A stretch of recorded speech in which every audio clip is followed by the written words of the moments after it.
Hello, everyone. Welcome back. I'm sorry for missing the stream last week. I was feeling really ill, so wasn't able to read Mrs Nickleby last week to all of you. So I do apologize for missing that one. I do feel much better right now. Nausea sucks. I don't know. I don't know what it is. Been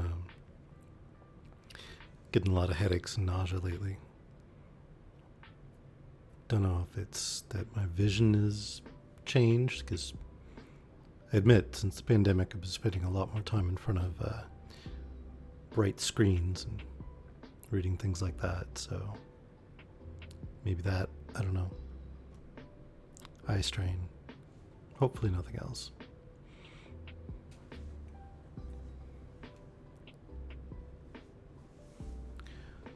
Hey Vela, welcome. I'm glad you're here. I've not done any promotional posts. I should probably do... I don't know. I should probably do a couple of them real quick. Give me just a second. I'll tag a couple of places that I'm streaming.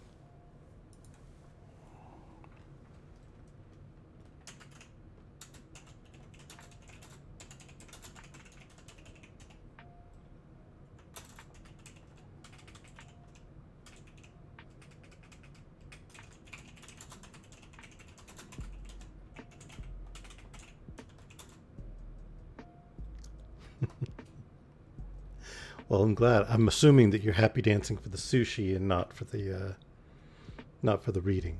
But I'd take happy dance for story time too.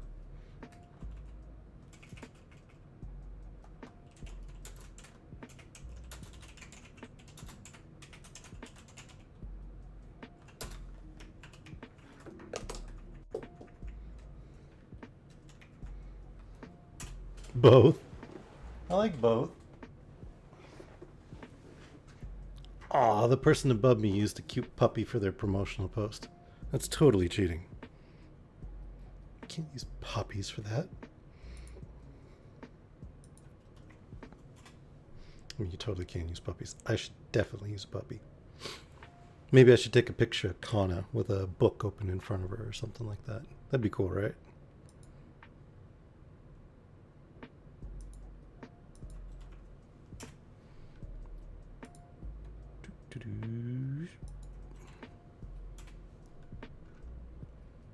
Puppies! Yes, puppies. All the puppies. Every last puppy.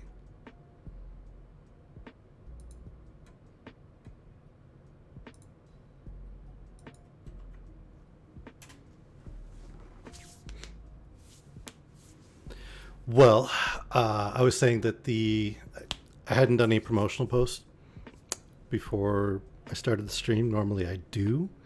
And so I was doing a couple real quick, and where I posted, the person above me had a cute puppy for their promotional image.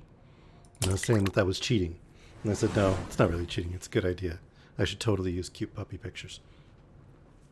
And then said maybe I could take a picture of Kana with like a book laying in front of her, right? For like a cute puppy picture. I don't know if she'd cooperate though. She'll do the posing and stuff right up until she sees me with the camera, and then she's like, nope, I'm out. We're gone.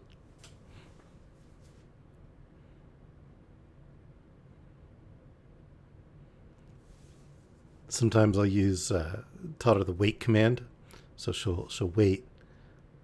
But if she sees me trying to take the picture, she'll like look away. You say that, but I think she just might get so much more excited about the treat that when I tried to like put the camera in place of where the treat was, she'd go after the treat. Or she'd drool on the book. She would totally drool on the book. I suppose some of you might not know what Kana looks like. Tell you what. Let me All right, if you go to the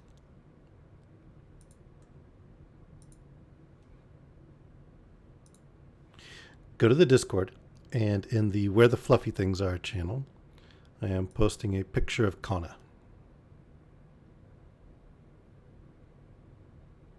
I think. Yep, there goes. Just a little bit of delay because I was streaming, I bet, so the bandwidth's being taken up. But there is a cute picture of Kana. She's adorable.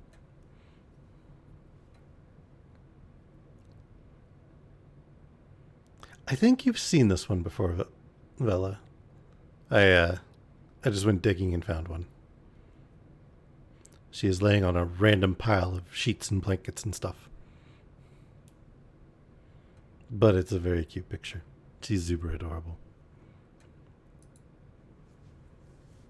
When I'm laying in bed and I call her over, she'll come over and she'll come up. If she's like on the other side of me, she'll come up behind me and she'll lay her head right down on my shoulder and my neck and like nuzzle her the side of her face right up against my cheek. It's super adorable. Yeah, I just went with the first one I found, Vela. It was happened to be a folder that was still open. So I went with that one. Oh. Ow.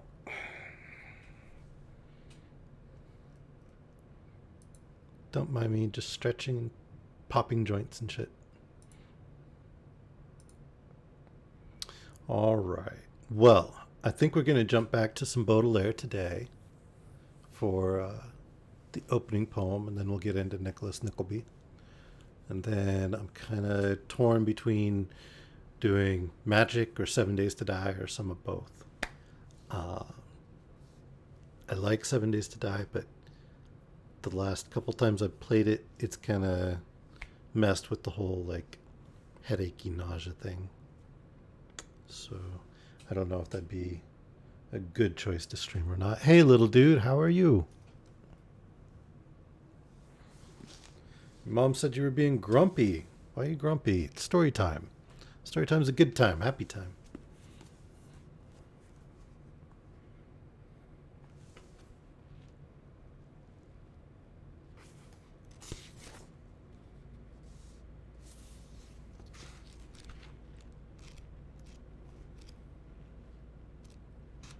Let's see.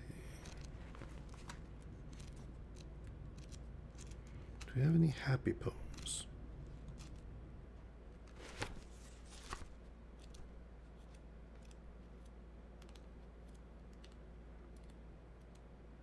I suppose, hello, Alex. Welcome. I'm glad you're here.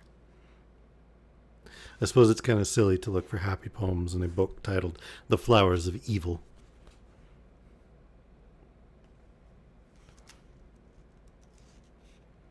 But let's open with The Cracked Bell.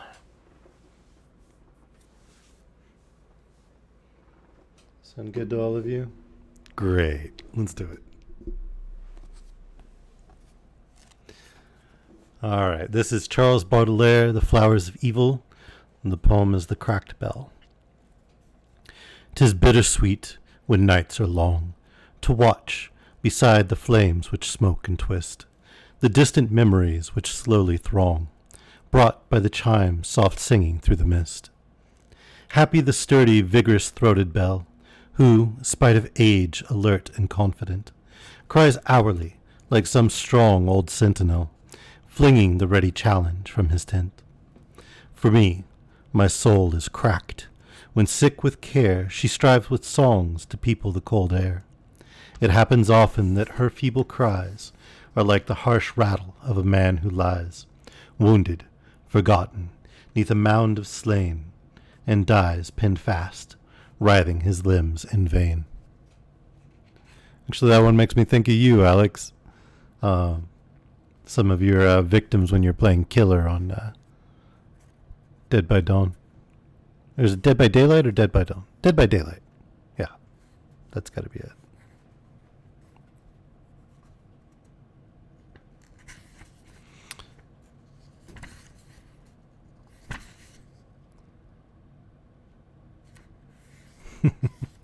This is a man after my own heart. He has an entire section in his book dedicated to wine. Well, okay, it's a short section, but maybe he got distracted. The Soul of Wine. One night, the soul of wine sang in the flask. I bring you, man, dear disinherited, from my vermilion wax and prison of glass, a song all full of light and brotherhood. I know the flaming hill where painfully and sweating under the boiling sun you bent, to give me life and grow a soul in me. I am not ungrateful or malevolent, for I feel a mighty pleasure when I lave the gullet of a man worn by his labor, and his hot body is a cheerful grave, which I like better than a cold wine cellar. You hear resounding strains from Sabbath eves, and hopes that murmur in my trembling breast. Elbows on the table with rolled sleeves, glorify me and be content to rest. I'll light the eyes of your enraptured wife, give your son strength and make his pale cheeks ruddy, and for this delicate athlete of life will be the oil that toughens the wrestler's body. I'll pour my living nectar, precious seed to quicken in you from the eternal sour, so that the poetry of our lives may breed, shall spring toward God like a great, strange flower.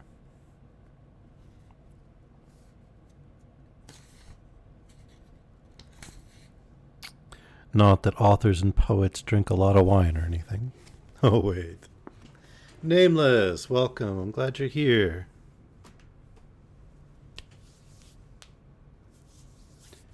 Well, I mean, that's to be expected somewhat, Bella.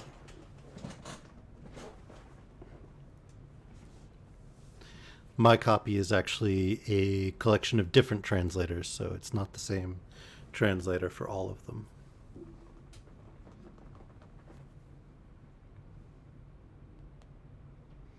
Where did yours differ?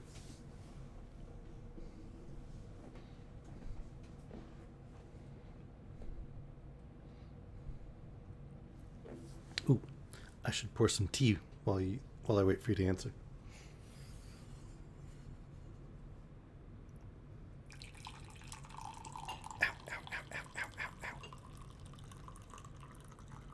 The teapot is very hot. So even the tip of the ceramic top is pretty hot. I wanted the tea. Don't tell me not to pour the tea. Next you'll be telling me not to drink the wine. Actually, wine would be really good. Maybe I should switch to that. What do you think?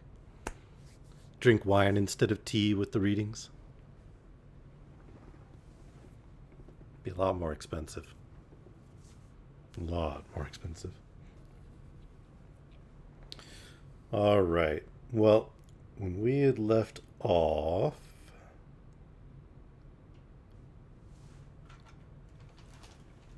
those scoundrels that Ralph tried to kind of pimp his niece off to were trying to track her down by bamboozling Mrs. Nickleby. And there was a wedding, I believe, with the players in the theater. I know it's been a few weeks since I missed last week, so I understand if you're not quite caught up. By the way, I know people had bought copies of Baudelaire to follow along and The Hobbit. Has anyone picked up Nickleby or Frankenstein or any of the others? Gotta keep that voice in good. I got kind of a weird compliment on my voice earlier. I gotta say, I've never heard this one before. So I met one of somebody's friends on, well, not met, but they walked in while I was talking to somebody over Discord. And I had to go get breakfast and they had to go do some errand. And so I said, nice to meet you, person, because I didn't quite catch the name. I'm sure I was told. I'm just bad with stuff like that. And they told me that I had a really nice voice, which that's not unusual to hear, to be honest. But then they said that I sound like Santa Claus. I have never heard that before. Apparently, I sounded like Santa Claus.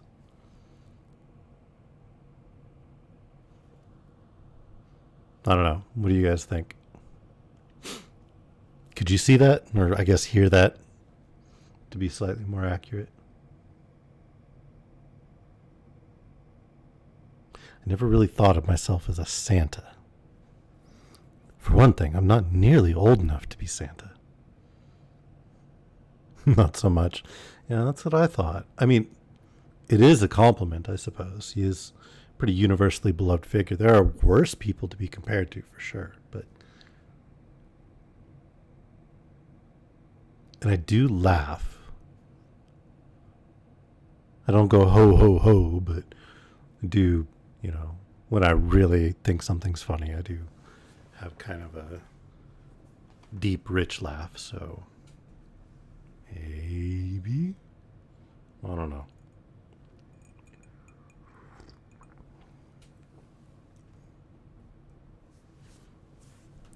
Don't think the Santa Claus outfit would look very good on me, though. My beard is not nearly long enough. By the way, I have a beard. I did just then. I sounded like Santa.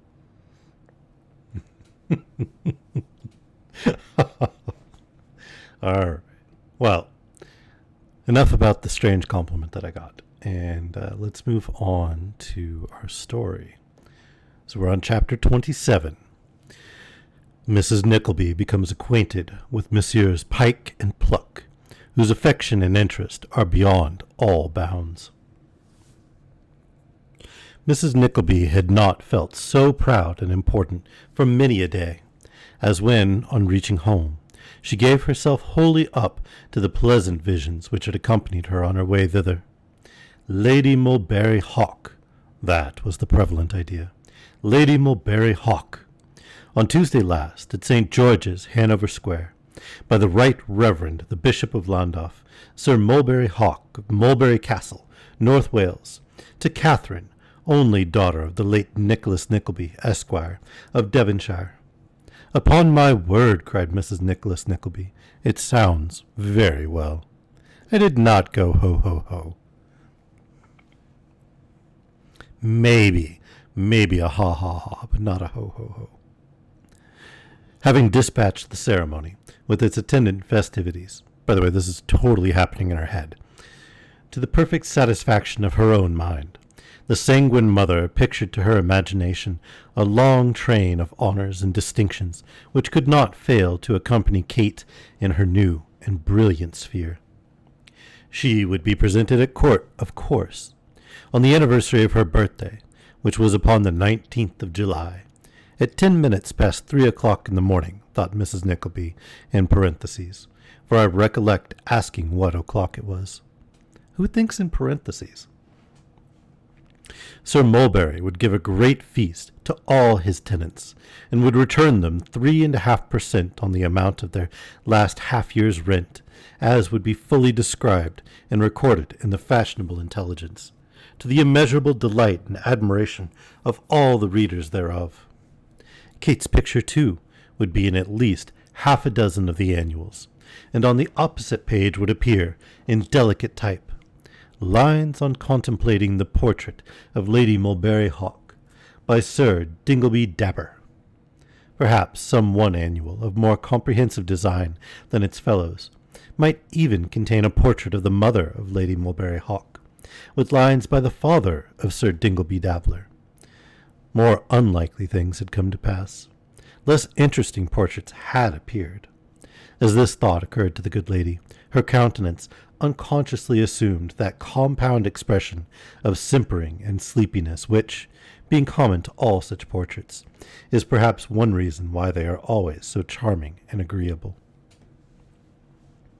With such triumphs of aerial architecture did Mrs. Nickleby occupy the whole evening after her accidental introduction to Ralph's titled friends, and dreams no less prophetic and equally promising, haunted her sleep that night.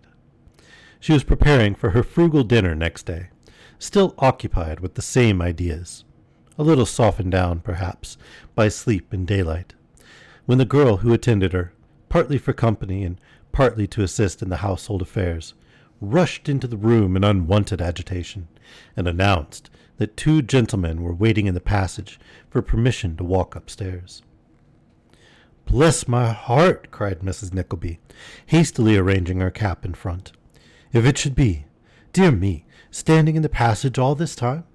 Why don't you go and ask them to walk up, you stupid thing?" While the girl was gone on this errand, Mrs. Nickleby hastily swept into a cupboard all vestiges of eating and drinking, which she had scarcely done, and seated herself with looks as collected as she could assume, when 2 gentlemen, both perfect strangers, presented themselves. How poor do you have to be a servant to Mrs. Nickleby at this point? I mean, she's got basically nothing, so. "How do you do?" said one gentleman, laying great stress on the last word of the inquiry. "How do you do?" said the other gentleman, altering the emphasis, as if to give variety to the salutation. Mrs. Nickleby curtsied, and smiled, and curtsied again, and remarked, rubbing her hands as she did so, that she hadn't the honor to know us, said the first gentleman. "The loss has been ours, Mrs. Nickleby." "Has the loss been ours, Pike?" "It has, Pluck," answered the other gentleman. "We have regretted it very often, I believe, Pike," said the first gentleman. "Oh, very often, Pluck," answered the second. "But now," said the first gentleman, "now we have the happiness we have pined and languished for. Have we pined and languished for this happiness, Pike, or have we not?" "You know we have, Pluck," said Pike reproachfully. "You hear him, ma'am," said Mr. Pluck, looking round. "You hear the unimpeachable testimony of my friend Pike. That reminds me, formalities must not be neglected in civilized society. Pike, Mrs. Nickleby." Mr. Pike laid his hand upon his heart and bowed low. "Whether I shall introduce myself with the same formality," said Mr. Pluck, "whether I shall say myself that my name is Pluck, or whether I shall ask my friend Pike, who being now regularly introduced, is competent to the office, to state for me, Mrs. Nickleby, that my name is Pluck, whether I shall claim your acquaintance on the plain ground of the strong interest I take in your welfare, or whether I shall make myself known to you as the friend of Sir Mulberry Hawk. These, Mrs. Nickleby, are considerations which I leave to you to determine." So, I don't know if you guys recall, but I believe Sir Mulberry Hawk was the one who attempted to accost Kate at the party when she retreated up to that room in private to be away from the terrible people she was surrounded by. And by accost, I mean sexually assault, because he's a... Words that I will not say with little dude in the room. Or try not to, anyway. Yeah, I hear he gets mad when you say the bad words. So I wouldn't want to anger him. "Any friend of Sir Mulberry Hawk's requires no better introduction to me," observed Mrs. Nickleby graciously. "It is delightful to hear you say so," said Mr. Pluck, drawing a chair close to Mrs. Nickleby and sitting himself down. "It is refreshing to know that you hold my excellent friend, Sir Mulberry, in such high esteem. A word in your ear, Mrs. Nickleby. When Sir Mulberry knows it, he will be a happy man. I say, Mrs. Nickleby, a happy man. Pike, be seated." "My good opinion," said Mrs. Nickleby, and the poor lady exulted in the idea that she was marvellously sly. "My good opinion can be of very little consequence to a gentleman like Sir Mulberry." He actually yells language at you? That's hilarious. "Of little consequence," exclaimed Mr. Pluck. "Pike, of what consequence to our friend, Sir Mulberry, is the good opinion of Mrs. Nickleby?" "Of what consequence?" echoed Pike. "Aye," repeated Pluck. "Is it of the greatest consequence?" "Oh, of the very greatest consequence," replied Pike. Mrs. Nickleby cannot be ignorant, said Mr. Pluck, of the immense impression which that sweet girl has. Pluck, said his friend, beware. Oh, Pike is right, muttered Mr. Pluck, after a short pause. I was not to mention it. Pike is very right. Thank you, Pike. Well now, really, thought Mrs. Nickleby within herself, such delicacy as that I never saw. Mr. Pluck, after feigning to be in a condition of great embarrassment for some minutes, resumed the conversation by entreating Mrs. Nickleby to take no heed of what he had inadvertently said, to consider him imprudent, rash, injudicious. The only stipulation he would make in his own favor was that she should give him credit for the best intentions. But when, said Mr. Pluck, when I see so much sweetness and beauty on the one hand, and so much ardor and devotion on the other, pardon me, Pike, I didn't intend to resume that theme. Change the subject, Pike. We promised Sir Mulberry and Lord Frederick, said Pike, that we'd call this morning and inquire whether you took any cold last night. Not the least in the world last night, sir, replied Mrs. Nickleby, with many thanks to his lordship and Sir Mulberry for doing me the honour to inquire, not the least, which is the more singular, as I really am very subject to colds. Indeed, very subject. I had a cold once, said Mrs. Nickleby. I think it was in the year 1817. Let me see, 4 and 5 are 9, and yes, 1817, as she shows off that she can count to 10. Well done, Mrs. Nickleby. That I thought I never should get rid of. Actually and seriously, that I thought I should never get rid of. I was only cured at last by a remedy that I don't know whether you've ever happened to hear of, Mr. Pluck. You have a gallon of water as hot as you can possibly bear it, with a pound of salt and a 6-penn'orth of the finest bran, and sit with your head in it for 20 minutes every night, just before going to bed. At least, I don't mean your head, your feet. It's a most extraordinary cure, a most extraordinary cure. I used it for the first time, I recollect, the day after Christmas Day, and by the middle of April following, the cold was gone. It seems quite a miracle when you come to think of it, for I had had it ever since the beginning of September.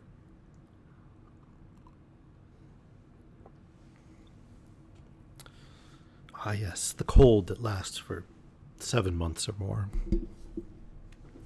What an afflicting calamity, said Mr. Pike. Perfectly horrid, exclaimed Mr. Pluck. But it's worth the pain of hearing, only to know that Mrs. Nickleby recovered, isn't it, Pluck? Cried Mr. Pike.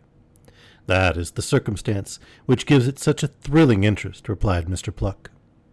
But come, said Pike, as if suddenly recollecting himself, we must not forget our mission in the pleasure of this interview. We come on a mission, Mrs. Nickleby. On a mission, exclaimed that good lady, to whose mind a definite proposal of marriage for Kate at once presented itself in lively colours. From Sir Mulberry, replied Pike. You must be very dull here. Rather dull, I confess, said Mrs. Nickleby. We bring the compliments of Sir Mulberry Hawk, and 1,000 entreaties that you'll take a seat in a private box at the play tonight, said Mr. Pluck. Oh, dear, said Mrs. Nickleby, I never go out at all, never. And that is the very reason, my dear Mrs. Nickleby, why you should go out tonight, retorted Mr. Pluck. Pike, entreat Mrs. Nickleby. Oh, pray do, said Pike. You positively must, urged Pluck. You are very kind, said Mrs. Nickleby, hesitating. But there's not a but in the case, my dear Mrs. Nickleby, remonstrated Mr. Pluck. Not such a word in the vocabulary. Your brother-in-law joins us. Lord Frederick joins us. Sir Mulberry joins us. Pike joins us. A refusal is out of the question. Sir Mulberry sends a carriage for you, 20 minutes before 7 to the moment. You'll not be so cruel as to disappoint the whole party, Mrs. Nickleby. You're so very pressing that I scarcely know what to say, replied the worthy lady. Say nothing, not a word, my dearest madam, urged Mr. Pluck. Mrs. Nickleby, said that excellent gentleman, lowering his voice, there is the most trifling, the most excusable breach of confidence in what I am about to say. And yet, if my friend Pike there overheard it, such is that man's delicate sense of honor, Mrs. Nickleby, he'd have me out before dinner time.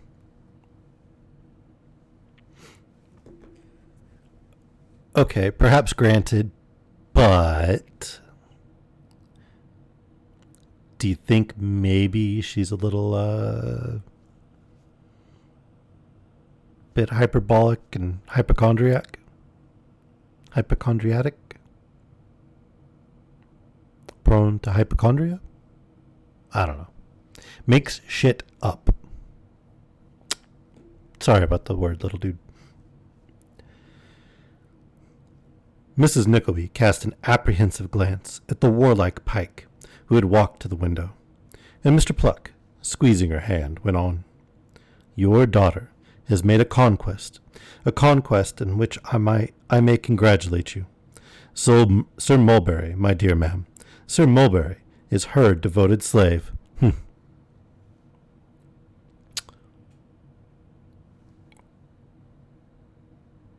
What?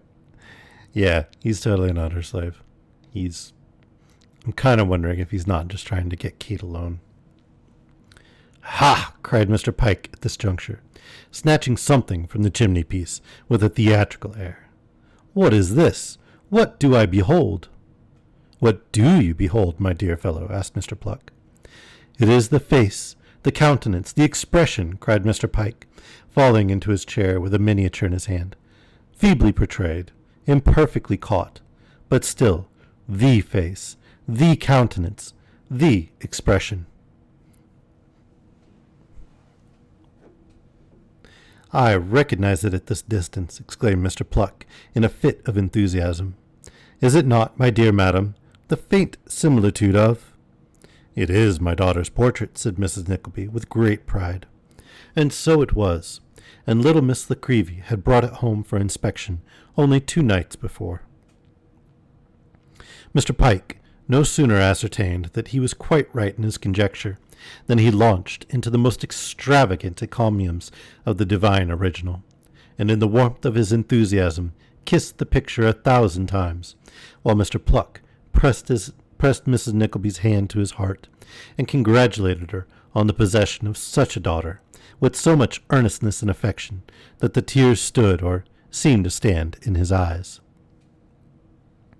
Poor Mrs. Nickleby, who had listened in a state of enviable complacency at first, became at length quite overpowered by these tokens of regard for, and attachment to, the family, and even the servant girl who had peeped in at the door remained rooted to the spot in astonishment at the ecstasies of the 2 friendly visitors. By degrees these raptures subsided, and Mrs. Nickleby went on to entertain her guests with a lament over her fallen fortunes, and a picturesque account of her old house in the country, comprising a full description of the different apartments, not forgetting the little storeroom, and a lively recollection of how many steps you went down to get into the garden, and which way you turned when you came out at the parlor door, and what capital fixtures there were in the kitchen. This last reflection naturally conducted her into the wash-house, where she stumbled upon the brewing utensils, among which she might have wandered for an hour, if the mere mention of those implements had not, by an association of ideas, instantly reminded Mr. Pike that he was amazingly thirsty. And I'll tell you what, said Mr. Pike, if you'll send round to the public-house for a pot of milk, half and half, positively and actually I'll drink it. And positively and actually Mr. Pike did drink it, and Mr. Pluck helped him, while Mrs. Nickleby looked on in divided admiration of the condescension of the 2, and the aptitude with which they accommodated themselves to the pewter pot, an explanation of which seeming marvel it may be here observed. The gentlemen who, like Messrs. Pike and Pluck, live upon their wits, or not so much perhaps upon the presence of their own wits, as upon the absence of wits in other people, are occasionally reduced to very narrow shifts and straits, and are, at such periods, accustomed to regale themselves in a very simple and primitive manner. "At 20 minutes before 7, then," said Mr. Pike, rising. "The coach will be here. One little look at that sweet face. Ah, here it is, unmoved, unchanged." This, by the way, was a very remarkable circumstance, miniatures being liable to so many changes of expression. "Oh, Pluck, Pluck!" Mr. Pluck made no reply other than kissing Mrs. Nickleby's hand with a great show of feeling and attachment. Mr. Pike having done the same, both gentlemen hastily withdrew. Mrs. Nickleby was commonly in the habit of giving herself credit for a pretty tolerable share of penetration and acuteness, but she had never felt so satisfied with her own sharp-sightedness as she did that day. She had found it all out the night before.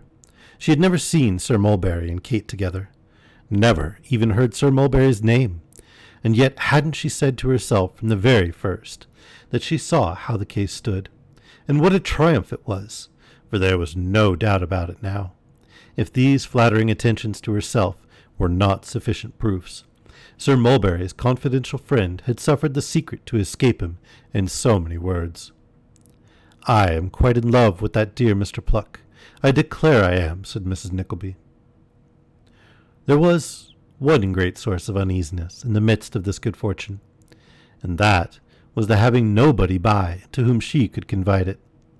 Once or twice she almost resolved to walk straight to Miss Nickleby's and tell it all to her. "But I don't know," thought Mrs. Nickleby. "She is a very worthy person, but I am afraid too much beneath Sir Mulberry's station for us to make a companion of. Poor thing." Acting upon this grave consideration, she rejected the idea of taking the little portrait painter into her confidence, and contented herself with holding out sundry vague and mysterious hopes of preferment to the servant girl, who received these obscure hints of dawning greatness with much veneration and respect.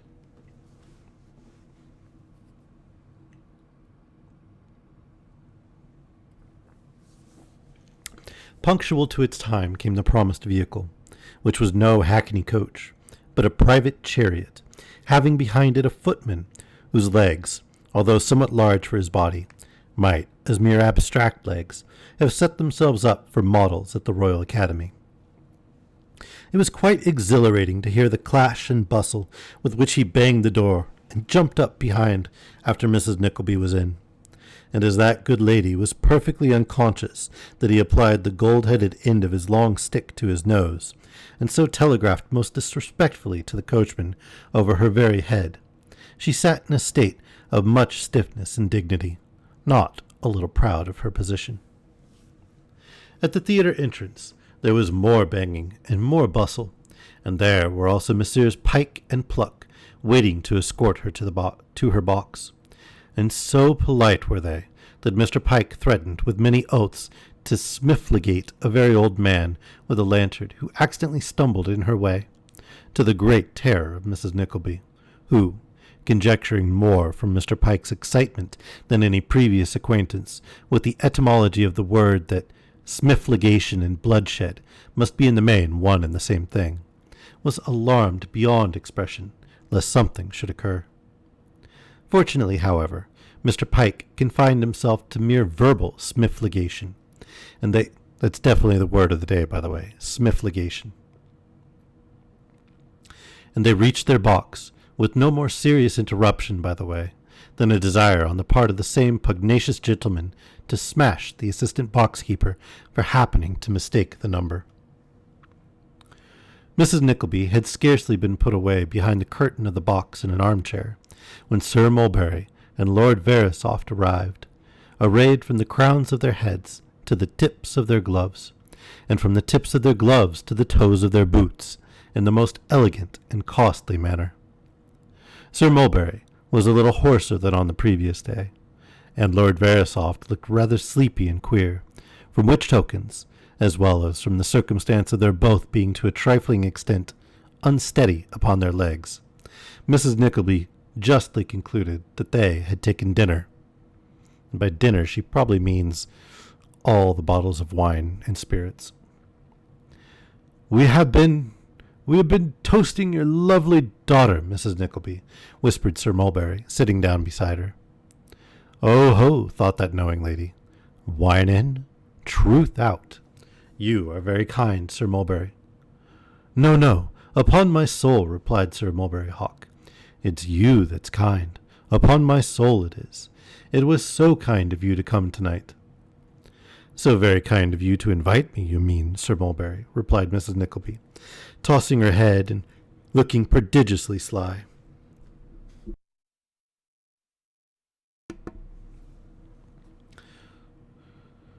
I am so anxious to know you, so anxious to cultivate your good opinion, so desirous that there should be a delicious kind of harmonious family understanding between us, said Sir Mulberry, that you mustn't think I'm disinterested in what I do.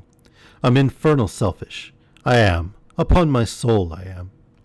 First true thing he said. I am sure you can't be selfish, Sir Mulberry, replied Mrs. Nickleby. You have much too open and generous a countenance for that. What an extraordinary observer you are, said Sir Mulberry Hawk. Oh, no, indeed, I don't see very far into things, said Sir Mulberry, replied Mrs. Nickleby, in a tone of voice which left the baronet to infer that she saw very far indeed. I am quite afraid of you, said the baronet. Upon my soul, repeated Sir Mulberry, looking round to his companions, I am afraid of Mrs. Nickleby. She is so immensely sharp. Messrs. Pike and Pluck shook their heads mysteriously, and observed together that they had found that out long ago, upon which Mrs. Nickleby tittered, and Sir Mulberry laughed, and Pike and Pluck roared. But where's my brother-in-law, Sir Mulberry? inquired Mrs. Nickleby. I shouldn't be here without him. I hope he's coming. Pike, said Sir Mulberry, taking out his toothpick and lolling back in his chair, as if he were too lazy to invent a reply to this question. Where's Ralph Nickleby? Pluck, said Pike, imitating the baronet's actions, and turning the lie over to his friend. Where's Ralph Nickleby? Pluck, said Pike, imitating the baronet. Sorry. Mr. Pluck was about to return some evasive reply, when the hustle caused by a party entering the next box seemed to attract the attention of all four gentlemen, who exchanged glances of much meaning. The new party beginning to converse together, Sir Mulberry suddenly assumed the character of a most attentive listener, and implored his friends not to breathe. Not to breathe. Why not? Said Mrs. Nickleby. What is the matter? Hush, replied Sir Mulberry, laying his hand on her arm. Lord Frederick, do you recognize the tones of that voice? Devil take me if I didn't think it was the voice of Miss Nickleby. Lord, my lord, cried Mrs. Nickleby's mamma, thrusting her head round the curtain. Why, actually, Kate, my dear Kate. You here, mamma? Is it possible? Possible, my dear, yes. Why, who on earth is that you have with you, mamma? Said Kate, shrinking back as she caught sight of a man smiling and kissing his hand. Who do you suppose, my dear? Replied Mrs. Nickleby, bending toward Mrs. Wititterly, and speaking a little louder for that lady's edification. There's Mr. Pike, Mr. Pluck, Sir Mulberry Hawk, and Lord Frederick Verisopht. Gracious heaven, thought Kate hurriedly. How comes she in such society? Now, Kate thought thus so hurriedly, and the surprise was so great, and moreover brought back so forcibly the recollection of what had passed at Ralph's delectable dinner, that she turned extremely pale, and appeared greatly agitated, which symptoms, being observed by Mrs. Nickleby, were at once set down by that acute lady as being caused and occasioned by violent love. But, although she was in no small degree delighted by this discovery, which reflected so much credit on her own quickness of perception, it did not lessen her motherly anxiety in Kate's behalf, and accordingly, with a vast quantity of trepidation, she quitted her own box to hasten into that of Mrs. Wititterly. Mrs. Wititterly, keenly alive to the glory of having a lord and a baronet among her visiting acquaintance, lost no time in signing to Mr. Wititterly to open the door, and thus it was that in less than 30 seconds Mrs. Nickleby's party had made an irruption into Mrs. Wititterly's box, which it filled to the very door, there being, in fact, only room for Messrs. Pike and Pluck to get in their heads and waistcoats. "My dear Kate," said Mrs. Nickleby, kissing her daughter affectionately, "how ill you looked a moment ago. You quite frightened me, I declare." "It was mere fancy, mamma. The reflection of the lights, perhaps," replied Kate, glancing nervously round, and finding it impossible to whisper any caution or explanation. "Don't you see Sir Mulberry Hawk, my dear?" Kate bowed slightly, and, biting her lip, turned her head toward the stage. But Sir Mulberry Hawk was not to be so easily repulsed, for he advanced with extended hand, and Mrs. Nickleby officiously informing Kate of the circumstance, she was obliged to extend her own. Sir Mulberry detained it while he murmured a profusion of compliments, which Kate, remembering what had passed between them, rightly considered as so many aggravations of the insult he had already put upon her. Then followed the recognition of Lord Verisopht, and then the greeting of Mr. Pike, and then that of Mr. Pluck. And finally, to complete the young lady's mortification, she was compelled, at Mrs. Wititterly's request, to perform the ceremony of introducing the odious persons whom she regarded with the utmost indignation and abhorrence. "Mrs. Wititterly is delighted," said Mr. Wititterly, rubbing his hands. "Delighted, my lord, I am sure, with this opportunity of contracting an acquaintance which, I trust, my lord, we shall improve. Julia, my dear, you must not allow yourself to be too much excited. You must not. Indeed, you must not. Mrs. Wititterly is of a most excitable nature, Sir Mulberry. The snuff of a candle, the wick of a lamp, the bloom on a peach, the down on a butterfly. You might blow her away, my lord. You might blow her away." Sir Mulberry seemed to think that it would be a great convenience if the lady could be blown away. He said, however, that the delight was mutual, and Lord Verisopht added that it was mutual, whereupon Messrs. Pike and Pluck were heard to murmur from the distance that it was very mutual indeed. "I take an interest, my lord," said Mrs. Wititterly, with a faint smile, "such an interest in the drama." "Yes, it's very interesting," replied Lord Verisopht. "I am always ill after Shakespeare," said Mrs. Wititterly. "I scarcely exist the next day. I find the reaction so very great after a tragedy, my lord, and Shakespeare is such a delicious creature." "Yes," replied Lord Verisopht. He was a clever man." "Do you know, my lord," said Mrs. Wititterly, after a long silence, "I find I take so much more interest in his plays, after having been to that dear little dull house he was born in. Were you ever there, my lord?" "No, never," replied Verisopht. "Then really you ought to go, my lord," returned Mrs. Wititterly, in very languid and drawling accents. "I don't know how it is, but after you've seen the place, and written your name in the little book, somehow or other you seem to be inspired. It kindles up quite a fire within one." "Yes," replied Lord Verisopht, "I shall certainly go there." "Julia, my life," interposed Mr. Wititterly, "you are deceiving his lordship. Unintentionally, my lord, she is deceiving you.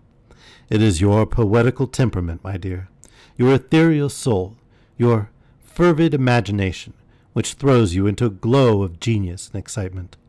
There is nothing in the place, my dear. Nothing, nothing." "I think there must be something in the place," said Mrs. Nickleby, who had been listening in silence. "For soon after I was married, I went to Stratford with my poor dear Mr. Nickleby in a post-chaise from Birmingham." "Was it a post-chaise, though?" said Mrs. Nickleby, considering. "Yes, it must have been a post-chaise, because I recollect remarking at the time that the driver had a green shade over his left eye, in a post-chaise from Birmingham, and after we had seen Shakespeare's tomb and birthplace, we went back to the inn there, where we slept that night, and I recollect that all night long I dreamt of nothing but a black gentleman at full length in plaster of Paris, with a lay-down collar tied with 2 tassels, leaning against a post and thinking. And when I woke in the morning and described him to Mr. Nickleby, he said it was Shakespeare just as he had been when he was alive, which was very curious indeed." "Stratford, continued Mrs. Nickleby, considering. "Yes, I am positive about that, because I recollect I was in the family way with my son Nicholas at the time, and I had been very much frightened by an Italian image boy that very morning. In fact, it was quite a mercy, ma'am, added Mrs. Nickleby in a whisper to Mrs. Wycherley, that my son didn't turn out to be a Shakespeare, and what a dreadful thing that would have been. When Mrs. Nickleby had brought this very interesting anecdote to a close, Pike and Pluck, ever zealous in their patron's cause, proposed the adjournment of a detachment of the party into the next box, and with so much skill were the preliminaries adjusted, that Kate, despite all she could say or do to the contrary, had no alternative but to suffer herself to be led away by Sir Mulberry Hawk.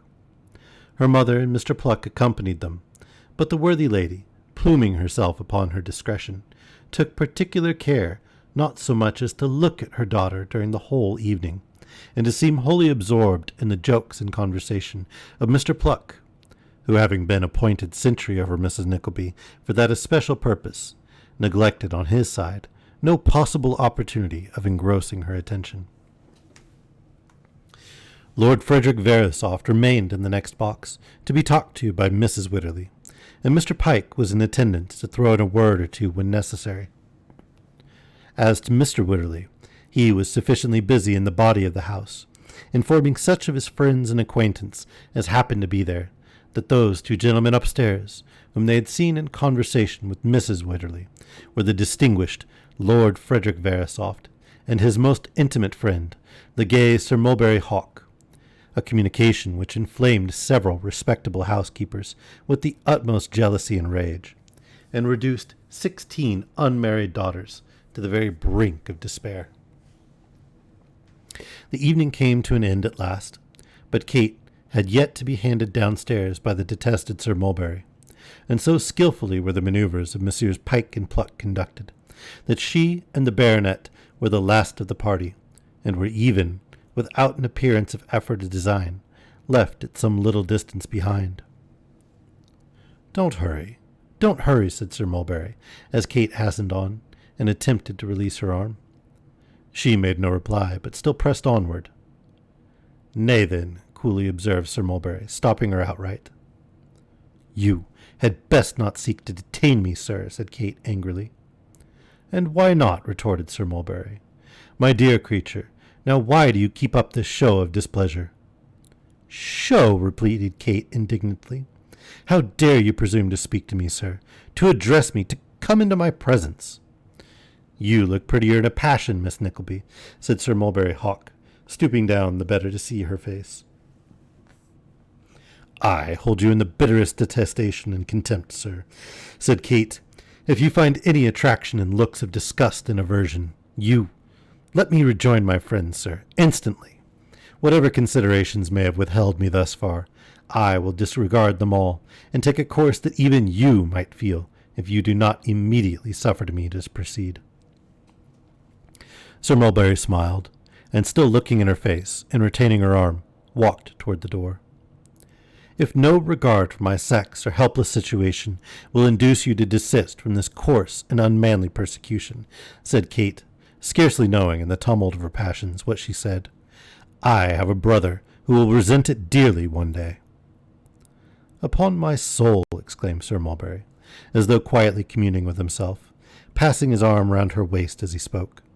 She looks more beautiful, and I like her better in this mood than when her eyes are downcast and she is in perfect repose. How Kate reached the lobby where her friends were waiting, she never knew, but she hurried across it without at all regarding them, and disengaged herself suddenly from her companion, sprang into the coach, and throwing herself into its darkest corner, burst into tears. Messrs. Pike and Pluck, knowing their cue, at once threw the party into great commotion by shouting for the carriages, and getting up a violent quarrel with sundry inoffensive bystanders, in the midst of which tumult they put the affrighted Mrs. Nickleby in her own chariot, and having got her safely off, turned their thoughts to Mrs. Wycherley, whose attention also they had now effectually distracted from the young lady, by throwing her into a state of utmost bewilderment and consternation. At length, the conveyance in which she had come rolled off too with its load, and the four worthies, being left alone under the portico, enjoyed a hearty laugh together. There, said Sir Mulberry, turning to his noble friend, Didn't I tell you last night that if we could find where they were going by bribing a servant through my fellow, and then established ourselves close by with the mother, these people's honour would be our own? Why, here it is, done in 24 hours. Yes, replied the dupe, but I have been tied to the old woman all night. Hear him, said Sir Mulberry, turning to his two friends. Hear this discontented grumbler. Isn't it enough to make a man swear never to help him in his plots and schemes again? Isn't it an infernal shame? Pike asked Pluck whether it was not an infernal shame, and Pluck asked Pike, but neither answered. Isn't it the truth? Demanded Verisopht. Wasn't it so? Wasn't it so? Repeated Sir Mulberry. How would you have had it? How could we have got a general invitation at first sight? Come when you like, go when you like, stop as long as you like, do what you like. If you, the lord, had not made yourself agreeable to the foolish mistress of the house. Do I care for this girl except as your friend? Haven't I been sounding your praises in her ears, and bearing her pretty sulks and peevishness all night for you? What sort of stuff do you think I'm made of? What would I do this for every man? Don't I deserve even gratitude in return? You're a devilish good fellow, said the poor young lord, taking his friend's arm. Upon my life, you're a devilish good fellow, Hawk. And I have done right, have I? Demanded Sir Mulberry. Quite right. And like a poor, silly, good-natured, friendly dog as I am, eh? Yes, like a friend, replied the other. Well then, replied Sir Mulberry, I'm satisfied. And now let's go and have our revenge on the German baron and the Frenchman who cleaned you out so handsomely last night. With these words, the friendly creature took his companion's arm and led him away, turning half round as he did so, and bestowing a wink and a contemptuous smile on Messrs. Pike and Pluck, who, cramming their handkerchiefs into their mouths to denote their silent enjoyment of the whole proceedings, followed their patron and his victim at a little distance. All right. That was a good long chapter. Got all the way to intermission for that one. Take a short break and warm up my tea. Yes, definitely tea break. Tea time, tea time.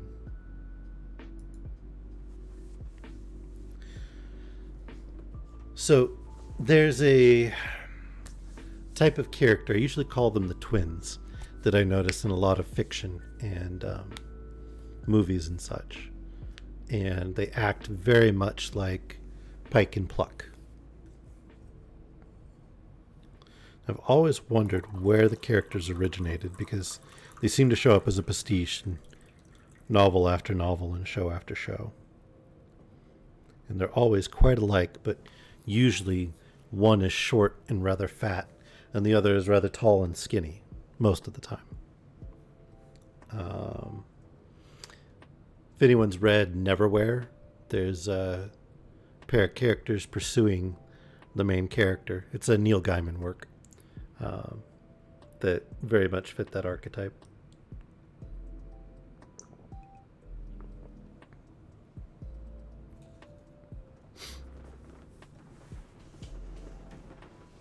Oh.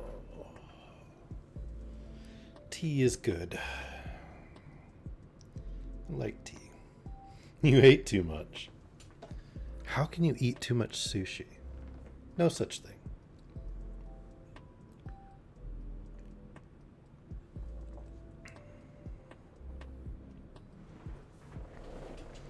No such thing at all.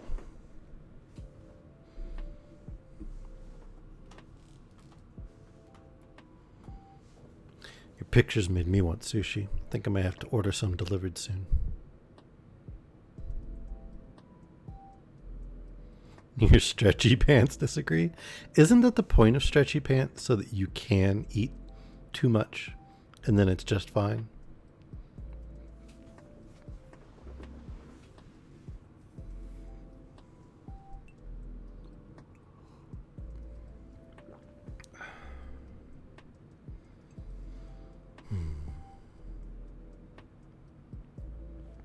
So the other day, I was sitting and drinking some tea in front of the fire, and the fireplace in my house is a gas one, and it's between the dining room and the kitchen. So it's not quite the like fire in the study or the den or whatever. But I was sitting there in a chair with my feet propped up on the hearth because it's got a raised hearth. And I decided that my next house, I'm definitely going to have my own like study or office with the wood burning fireplace and an overstuffed armchair with a footstool or an ottoman so I can sit and drink my tea or my wine or my scotch and sit in front of the fire. I think it'd be a fun place to do streams from. Something like that. I agree, it must happen.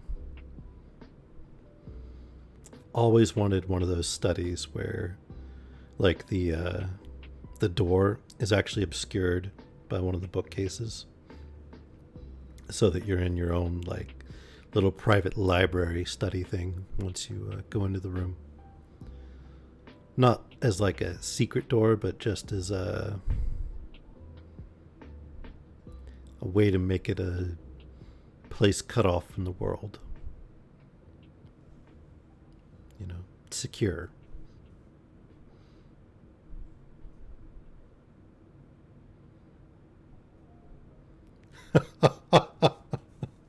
You picture me in a study like that when I read?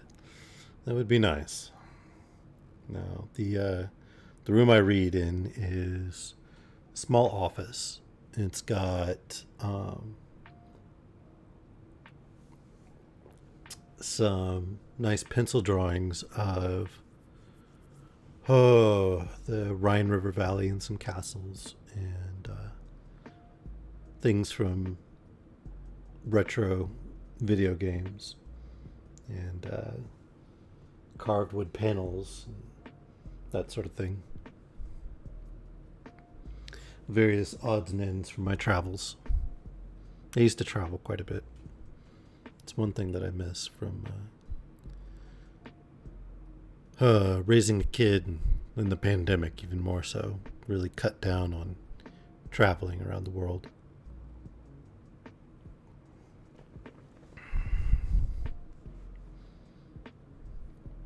I think I'll be going back to that later. I do have an awesome Cthulhu statue. This is true. But he's kind of tiny. Got a Metroid too. Kind of like a more modern Cthulhu. A little Metroid and a Samus Aran.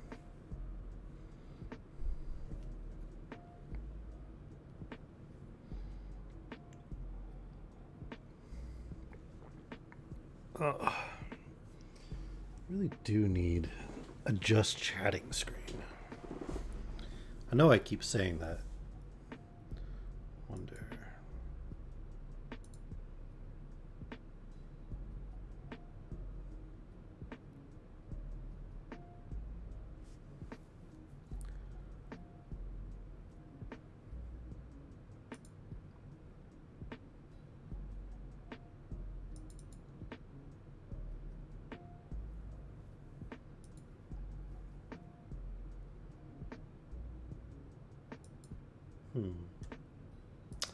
Probably not something I should do midstream. I will work on that.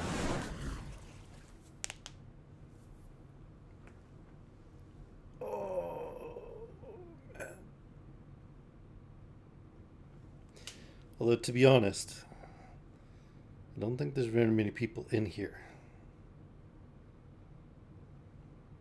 I think it's you and maybe Sparky. I think that's about it.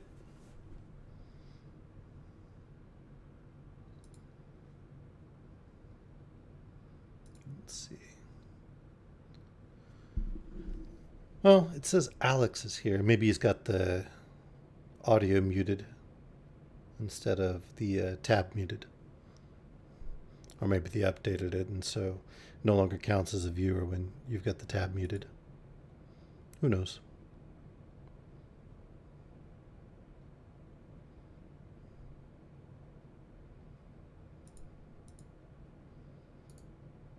Let's try something. Hey, Alex, can you hear me? Hello?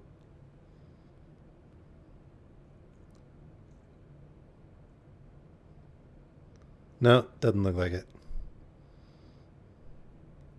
That's alright, though. He's busy. He's got a bunch of people watching him play the games.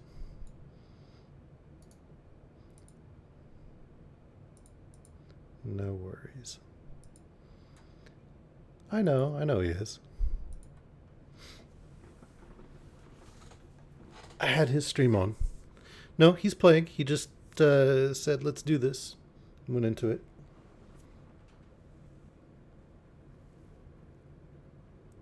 Alright. Back to story time. Should probably turn that follower goal off since I haven't really been even tracking it lately. He's hosting. Oh, okay. If you say so. I swear I saw him playing.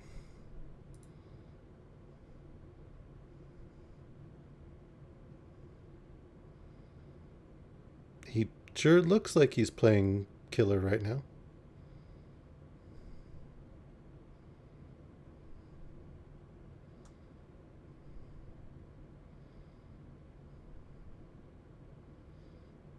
Anyway. Back to it. Oh, he's spectating the killer? Okay. I don't play that game, so I can't really comment too much on it.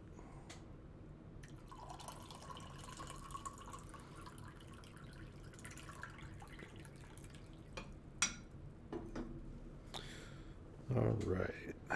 Chapter 28. Miss Nickleby, rendered desperate by the persecution of Sir Mulberry Hawk and the complicated difficulties and distresses which surround her, appeals as a last resource to her uncle for protection.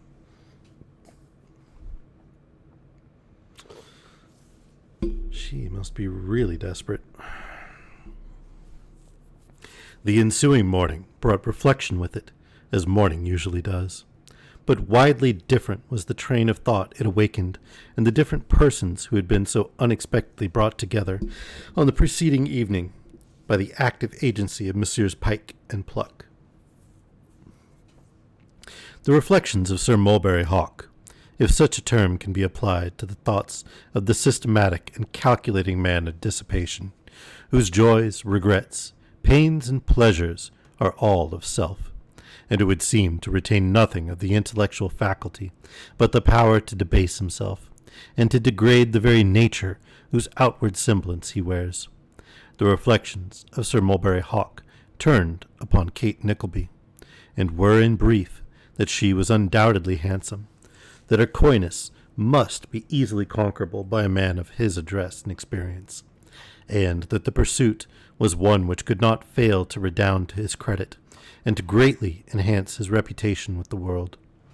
And lest this last consideration, no mean or a secondary one with Sir Mulberry, should sound strangely in the ears of some, let it be remembered that most men live in a world of their own, and that in that limited circle alone are they ambitious for distinction and applause. Sir Mulberry's world was peopled with profligates, and he acted accordingly. Thus, cases of injustice and oppression and tyranny and the most extravagant bigotry are in constant occurrence among us every day. It is the custom to trumpet forth much wonder and astonishment at the chief actors therein, setting at defiance so completely the opinion of the world. But there is no greater fallacy. It is precisely because they do consult the opinion of their own little world that such things take place at all, and strike the great world dumb with amazement. That is a hell of an observation by Mr. Dickens. I mean, we're talking about a book that was written, what, almost 200 years ago?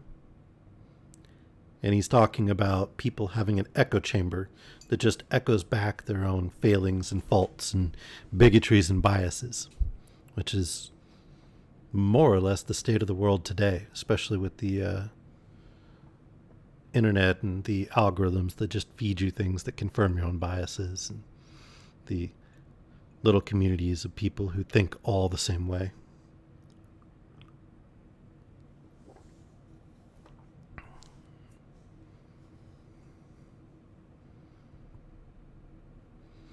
I don't know if that's cause for hope or alarm.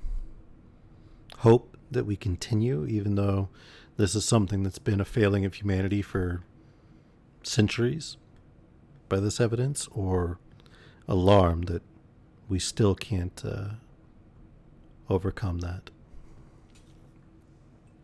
The reflections of Mrs. Nickleby were the proudest and most complacent kind, and under the influence of her very agreeable delusion, she straightway sat down and indited a long letter to Kate, in which she expressed her entire approval of the admirable choice she had made, and extolled Sir Mulberry to the skies, asserting, for the more complete satisfaction of her daughter's feelings, that he was precisely the individual whom she, Mrs. Nickleby, would have chosen for her son-in-law, if she had had the picking and choosing from all mankind.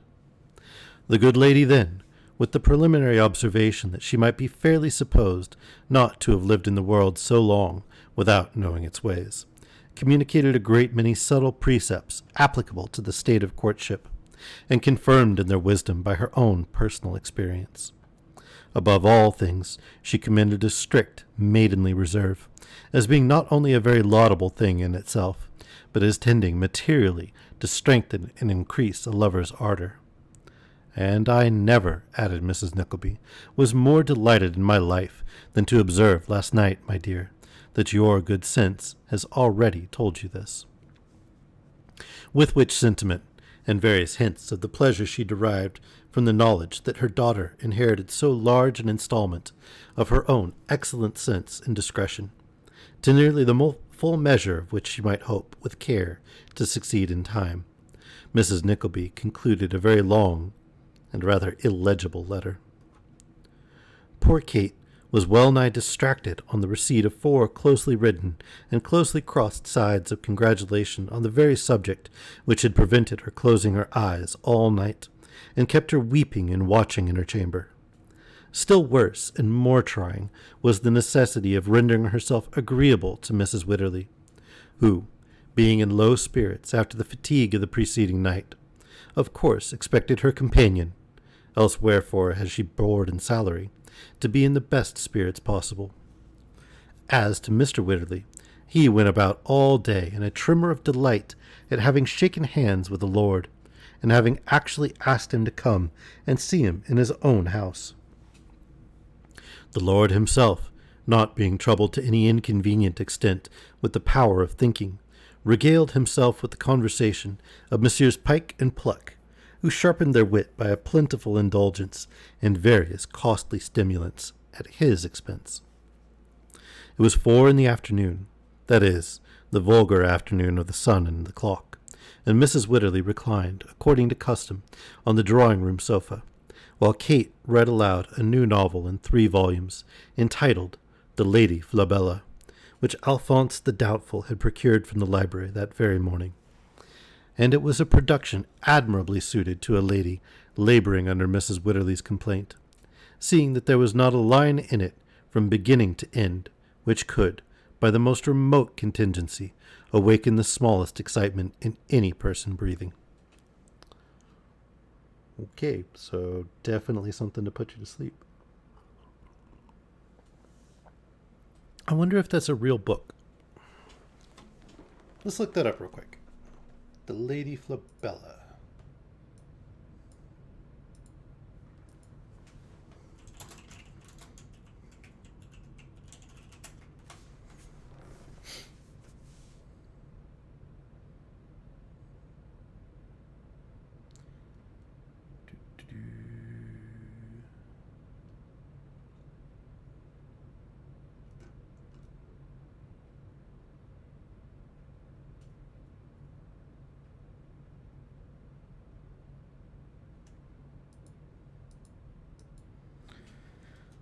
Looks like it's only referenced by the book.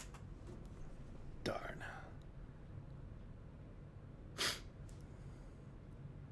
I was thinking that it might be a dig at a rival author. So that would have been funny. Call him out in a throwaway line in your book that his piece was the most boring thing ever and fit to arouse no excitement. The Lady Flabella, but it doesn't give an author. It says Alphonse the Doubtful had procured from the library, not that he wrote it. But that would have been really funny.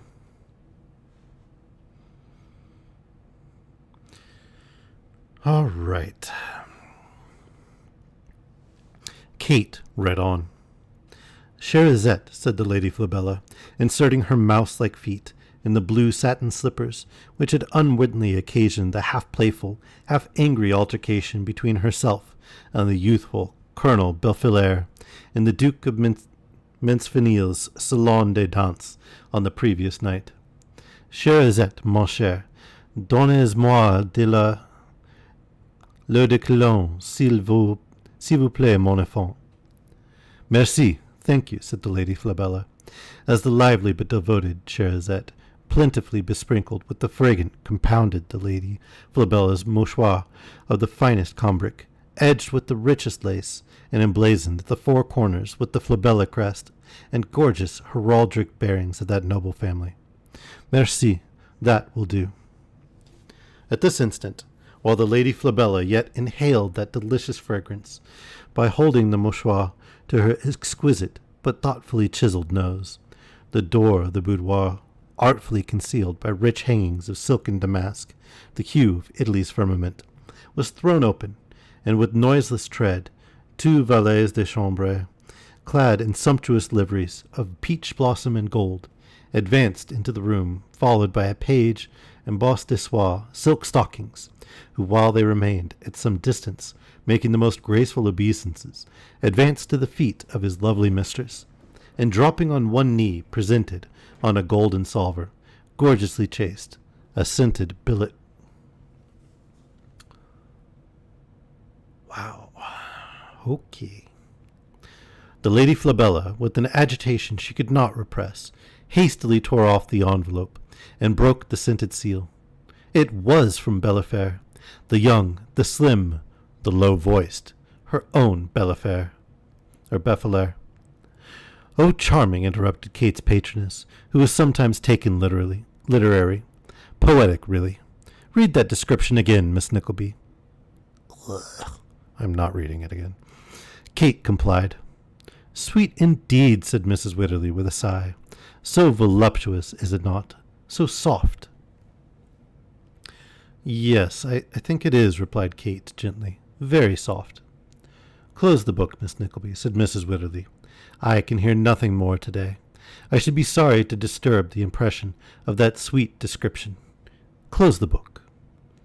Kate complied, not unwillingly, and as she did so, Mrs. Wititterly, raising her glass with a languid hand, remarked that she looked pale. Hey, Meg. Oh, I'm glad you're here, even if you're not really hearing here.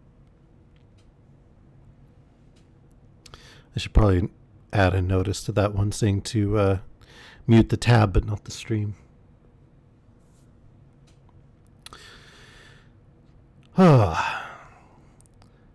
Miss Whirley remarked that she looked pale.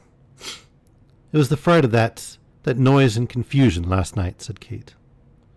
How very odd, exclaimed Mrs. Wititterly with a look of surprise. And certainly, when one comes to think of it, it was very odd that anything should have disturbed a companion. A steam engine, or other ingenious piece of mechanism out of order, would have been nothing to it. How did you come to know Lord Frederick and those other delightful creatures, child? Asked Mrs. Wititterly, still eyeing Kate through her glass. I met them at my uncle's, said Kate, vexed to feel that she was coloring deeply, but unable to keep down the blood which rushed to her face whenever she thought of that man.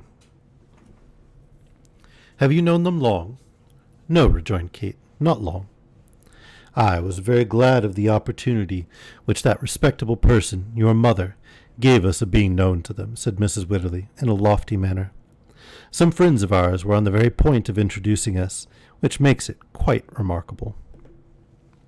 This was said lest Miss Nickleby should grow conceited on the honour and dignity of having known 4 great people, for Pike and Pluck were included among the delightful creatures, whom Mrs. Wititterly did not know. But as the circumstance had made no impression one way or the other upon Kate's mind, the force of the observation was quite lost upon her. "They asked permission to call," said Mrs. Wititterly. "I gave it them, of course." "Do you expect them today?" Kate ventured to inquire. Mrs. Wititterly's answer was lost in the noise of a tremendous rapping at the street door, and before it had ceased to vibrate, there drove up a handsome cabriolet, out of which leaped Sir Mulberry Hawk and his friend, Lord Verisopht. "They are here now," said Kate, rising and hurrying away. "Miss Nickleby," cried Mrs. Wititterly, perfectly aghast at a companion's attempting to quit the room without her permission first had and obtained. "Pray don't think of going." "You are very good," replied Kate, "but, for goodness' sake, don't agitate me by making me speak so much," said Mrs. Wititterly with great sharpness. "Dear me, Miss Nickleby, I beg—" It was in vain for Kate to protest that she was unwell, for the footsteps of the knockers, whoever they were already on the stairs. She resumed her seat, and had scarcely done so when the doubtful page darted into the room and announced Mr. Pike and Mr. Pluck, and Lord Verisopht and Sir Mulberry Hawk, all at one burst. "The most extraordinary thing in the world," said Mr. Pluck, saluting both ladies with utmost cordiality. "The most extraordinary thing. As Lord Frederick and Sir Mulberry drove up to the door, Pike and I had that instant knocked." "That instant knocked," said Pike. "No matter how you came, so that you are here," said Mrs. Wititterly, who by dint of lying on the same sofa for 3 years and a half had got up quite a little pantomime of graceful attitudes, and now threw herself into the most striking of the whole series, to astonish the visitors. "I am delighted, I am sure." "And how is Miss Nickleby?" said Sir Mulberry Hawk, accosting Kate in a low voice. Not so low, however, but that it reached the ears of Mrs. Wititterly. "Why, she complains of suffering from the fright of last night," said the lady. "I am sure I don't wonder at it, for my nerves are quite torn to pieces." "And yet you look," observed Sir Mulberry, turning round, "and yet you look—" "Beyond everything," said Mr. Pike, coming to his patron's assistance. Of course Mr. Pluck said the same. "I'm afraid Sir Mulberry is a flatterer, my lord," said Mrs. Wititterly, turning to that young gentleman, who had been sucking the head of his cane in silence and staring at Kate. "Oh, devilish," replied Verisopht. Having given utterance to which remarkable sentiment, he occupied himself as before. "Neither does Miss Nickleby look the worse," said Sir Mulberry, bending his bold gaze upon her. "She was always handsome, but upon my soul, ma'am, you seem to have imparted some of your own good looks to her beside." To judge from the glow which suffused the poor girl's countenance after this speech, Mrs. Wititterly might, with some show of reason, have been supposed to have imparted to it some of that artificial bloom which decorated her own. Mrs. Wititterly admitted, though not with the best grace in the world, that Kate did look pretty. She began to think, too, that Sir Mulberry was not quite so agreeable a creature as she had at first supposed him, for although a skilful flatterer is a most delightful companion, if you can keep him all to yourself, his taste becomes very doubtful when he takes to complimenting other people. "Pike," said the watchful Mr. Pluck, observing the effect which the praise of Miss Nickleby had produced. "Well, Pluck," said Pike. "Is there anybody," demanded Mr. Pluck, mysteriously, "anybody you know that Mrs. Wititterly's profile reminds you of?"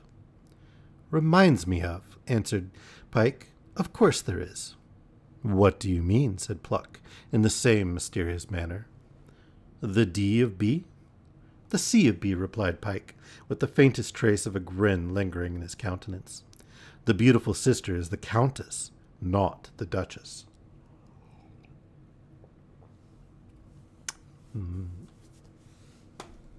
"Perfectly startling," said Mr. Pike. Here was a state of things. Mrs. Wititterly was declared, upon the testimony of two veracious and competent witnesses, to be the very picture of a countess. This was one of the consequences of getting into good society. Why, she might have moved among groveling people for 20 years and never heard of it. How could she, indeed? What did they know about countesses? The two gentlemen having, by the greediness with which this little bait was swallowed, tested the extent of Mrs. Wititterly's appetite for adulation, proceeded to administer that commodity in very large doses, thus affording to Sir Mulberry Hawk an opportunity of pestering Miss Nickleby with questions and remarks, to which she was absolutely obliged to make some reply. Meanwhile, Lord Verisopht enjoyed unmolested the full flavour of the gold knob at the top of his cane, as he would have done to the end of the interview if Mr. Wititterly had not come home, and caused the conversation to turn to his favourite topic. "My lord," said Mr. Wititterly, "I am delighted, honoured, proud. Be seated again, my lord, pray. I am proud indeed, most proud." It was to the secret annoyance of his wife that Mr. Wititterly said all this, for, although she was bursting with pride and arrogance, she would have had the illustrious guests believe that their visit was quite a common occurrence, and that they had lords and baronets to see them every day in the week. But Mr. Wititterly's feelings were beyond the power of suppression. "It is an honour indeed," said Mr. Wititterly. "Julia, my soul, you will suffer for this tomorrow." "Suffer?" cried Lord Verisopht. "The reaction, my lord, the reaction," said Mr. Wititterly. "This violent strain upon the nervous system over, my lord, what ensues? A sinking, a depression, a lowness, a lassitude, a debility. My lord, if Sir Tumley Snuffim was to see that delicate creature at this moment, he would not give this for his life."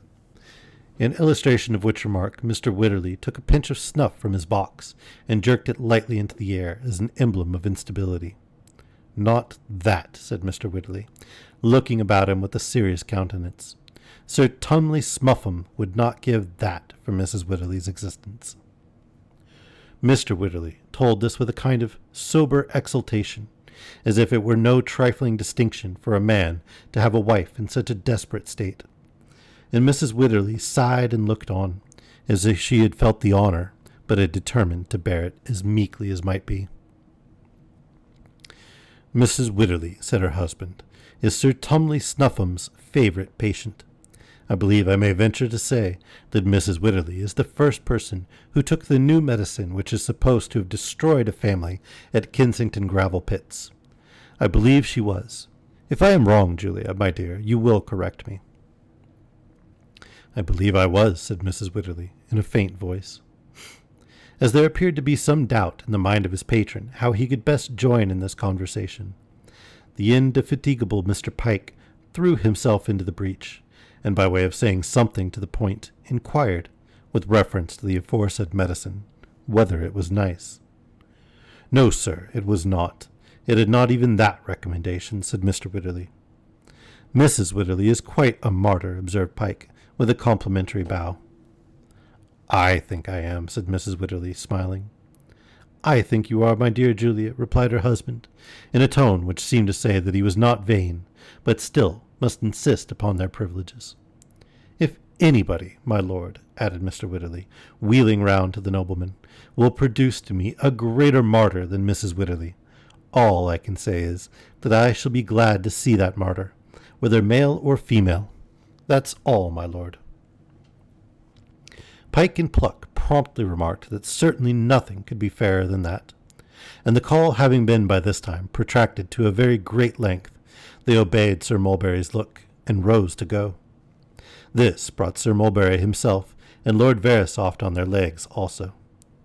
Many protestations of friendship, and expressions anticipative of the pleasure which must inevitably flow from so happy an acquaintance, were exchanged, and the visitors departed, with renewed assurances that at all times and seasons the mansions of the Wititterlys would be honoured by receiving them beneath its roof. That they came at all times and seasons, that they dined there one day, supped the next, dined again on the next, and were constantly to and fro on all, that they made parties to visit public places, and met by accident at lounges, that upon all these occasions Miss Nickleby was exposed to the constant and unremitting persecution of Sir Mulberry Hawk, who now began to feel his character, even in the estimation of his two dependents, involved in the successful reduction of her pride, that she had no intervals of peace or rest, except at those hours when she could sit in her solitary room and weep over the trials of the day. All these were consequences naturally flowing from the well-laid plans of Sir Mulberry, and their able execution by the auxiliaries, Pike and Pluck. And thus, for a fortnight, matters went on.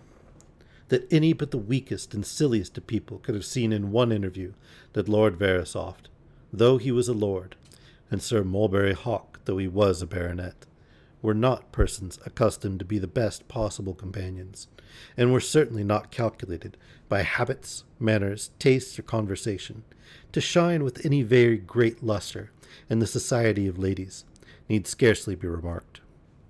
But with Mrs. Wycherley, the two titles were all sufficient. Coarseness became humor, vulgarity softened itself down into the most charming eccentricity. Insolence took the guise of an easy absence of reserve, attainable only by those who had had the good fortune to mix with high folks.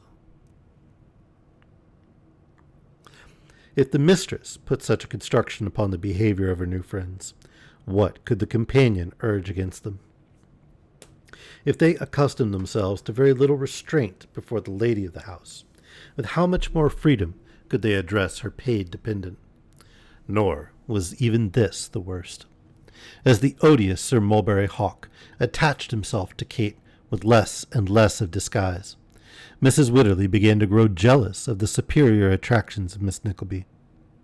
If this feeling had led to her banishment from the drawing-room when such company was there, Kate would have been only too happy and willing that it should have existed. But unfortunately for her, she possessed that native grace and true gentility of manner, and those thousand nameless accomplishments which give to female society its greatest charm.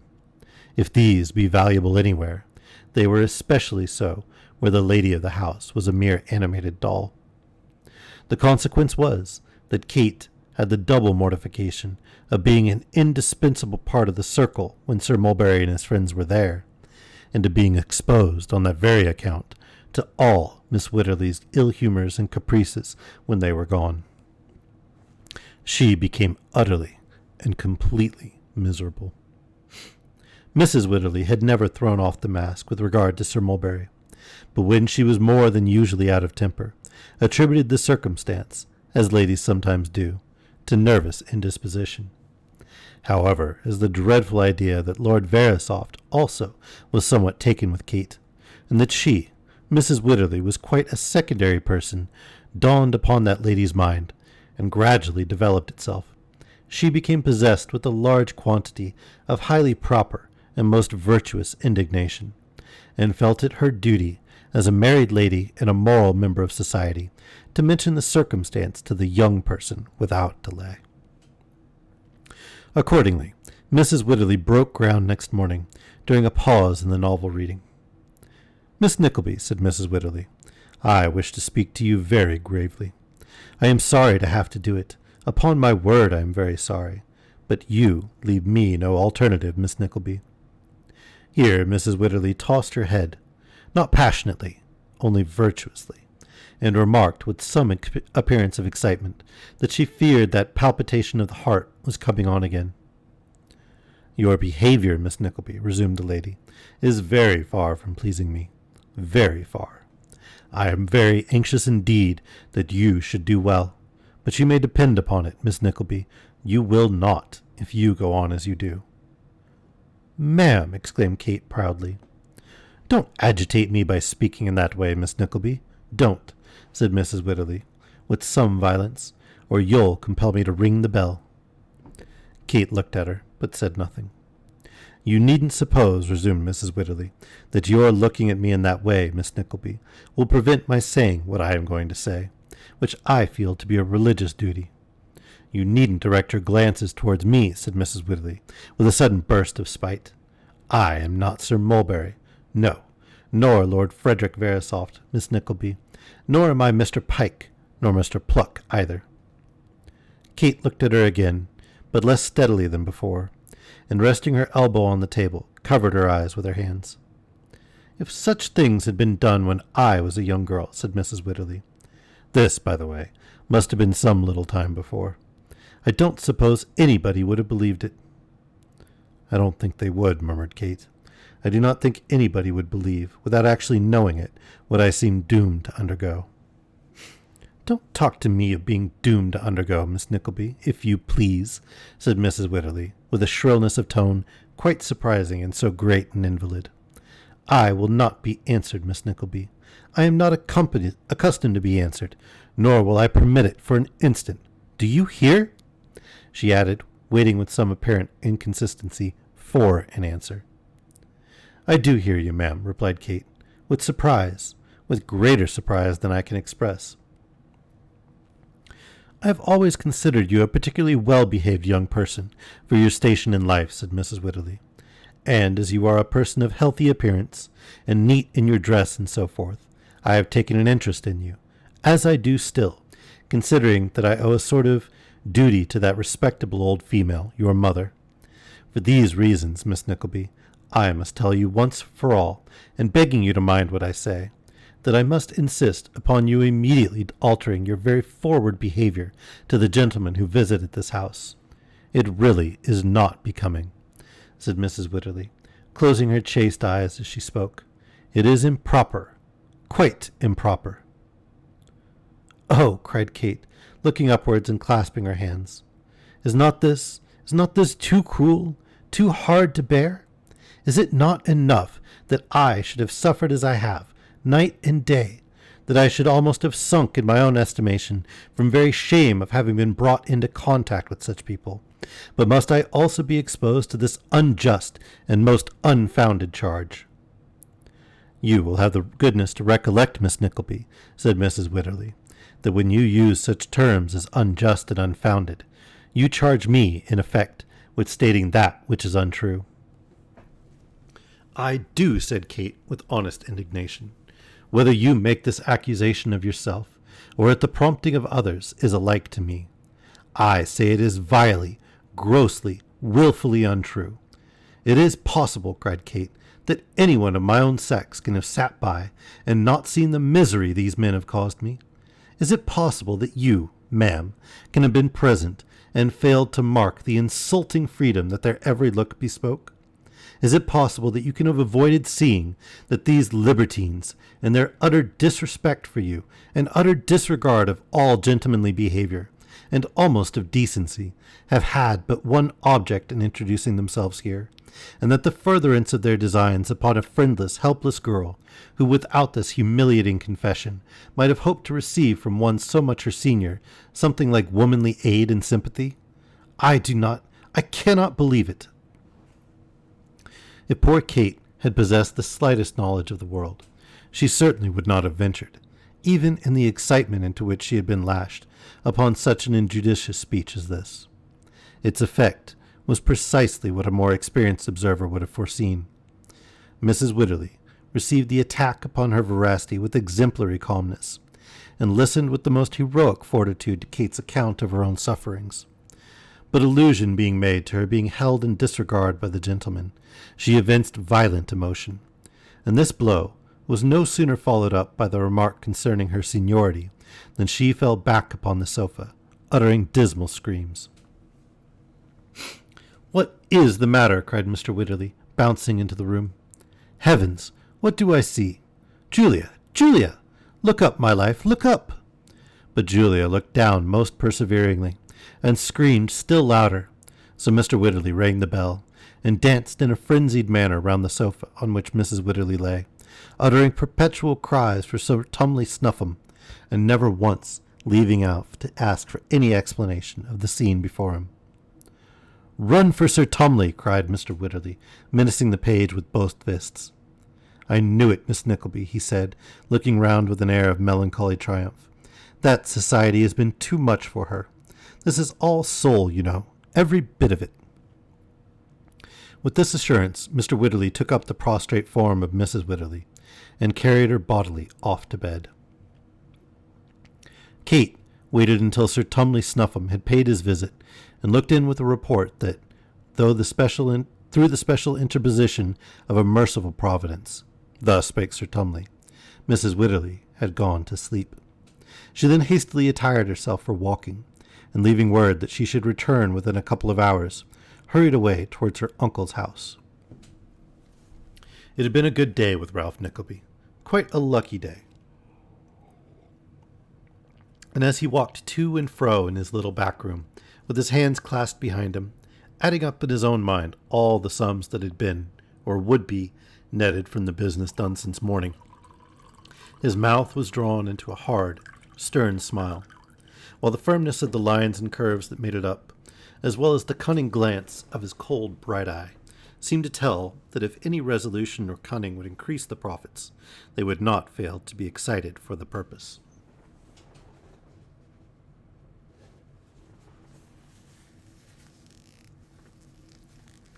Very good, said Ralph, in allusion, no doubt, to some proceeding of the day. He defies the usurer, does he? Well, we shall see. Honesty is the best policy, is it? We'll try that, too. He stopped and then walked on again. He is content, said Ralph, relaxing into a smile, to set his known character and conduct against the power of money. Dross, as he calls it. Why, what a dull blockhead this fellow must be. Dross to dross. Who's that? Me, said Newman Noggs, looking in. Your niece. What of her? Asked Ralph sharply. She's here. Here? Newman jerked his head toward his little room to signify that she was waiting there. What does she want? Asked Ralph. I don't know, rejoined Newman. Shall I ask? He added quickly. No, replied Ralph. Show her in. Stay. He hastily put away a padlocked cash box that was on the table, and substituted in its stead an empty purse.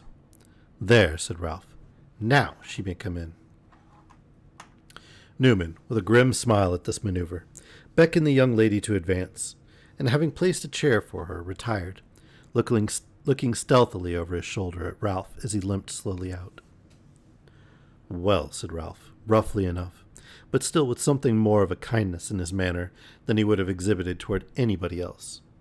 Well, my dear, what now? Kate raised her eyes, which were filled with tears, and with an effort to master her emotion, strove to speak, but in vain. So drooping her head again, she remained silent. Her face was hidden from his view, but Ralph could see that she was weeping. I can guess the cause of this, thought Ralph, after looking at her for some time in silence. I can guess the cause. Well, well, thought Ralph, for the moment quite disconcerted, as he watched the anguish of his beautiful niece. Where is the harm? Only a few tears, and it's an excellent lesson for her. An excellent lesson. What is the matter? Asked Ralph, drawing a chair opposite and sitting down. He was rather taken aback by the sudden firmness with which Kate looked up and answered him. The matter which brings me to you, sir, she said, is one which should call the blood up into your cheeks, and make you burn to hear, as it does me to tell. I have been wronged. My feelings have been outraged, insulted, wounded past all healing, and by your friends. Friends, cried Ralph sternly. I have no friends, girl. By the men I saw here, then, returned Kate quickly. If they were no friends of yours, and you knew what they were, oh, the more shame on you, uncle, for bringing me among them.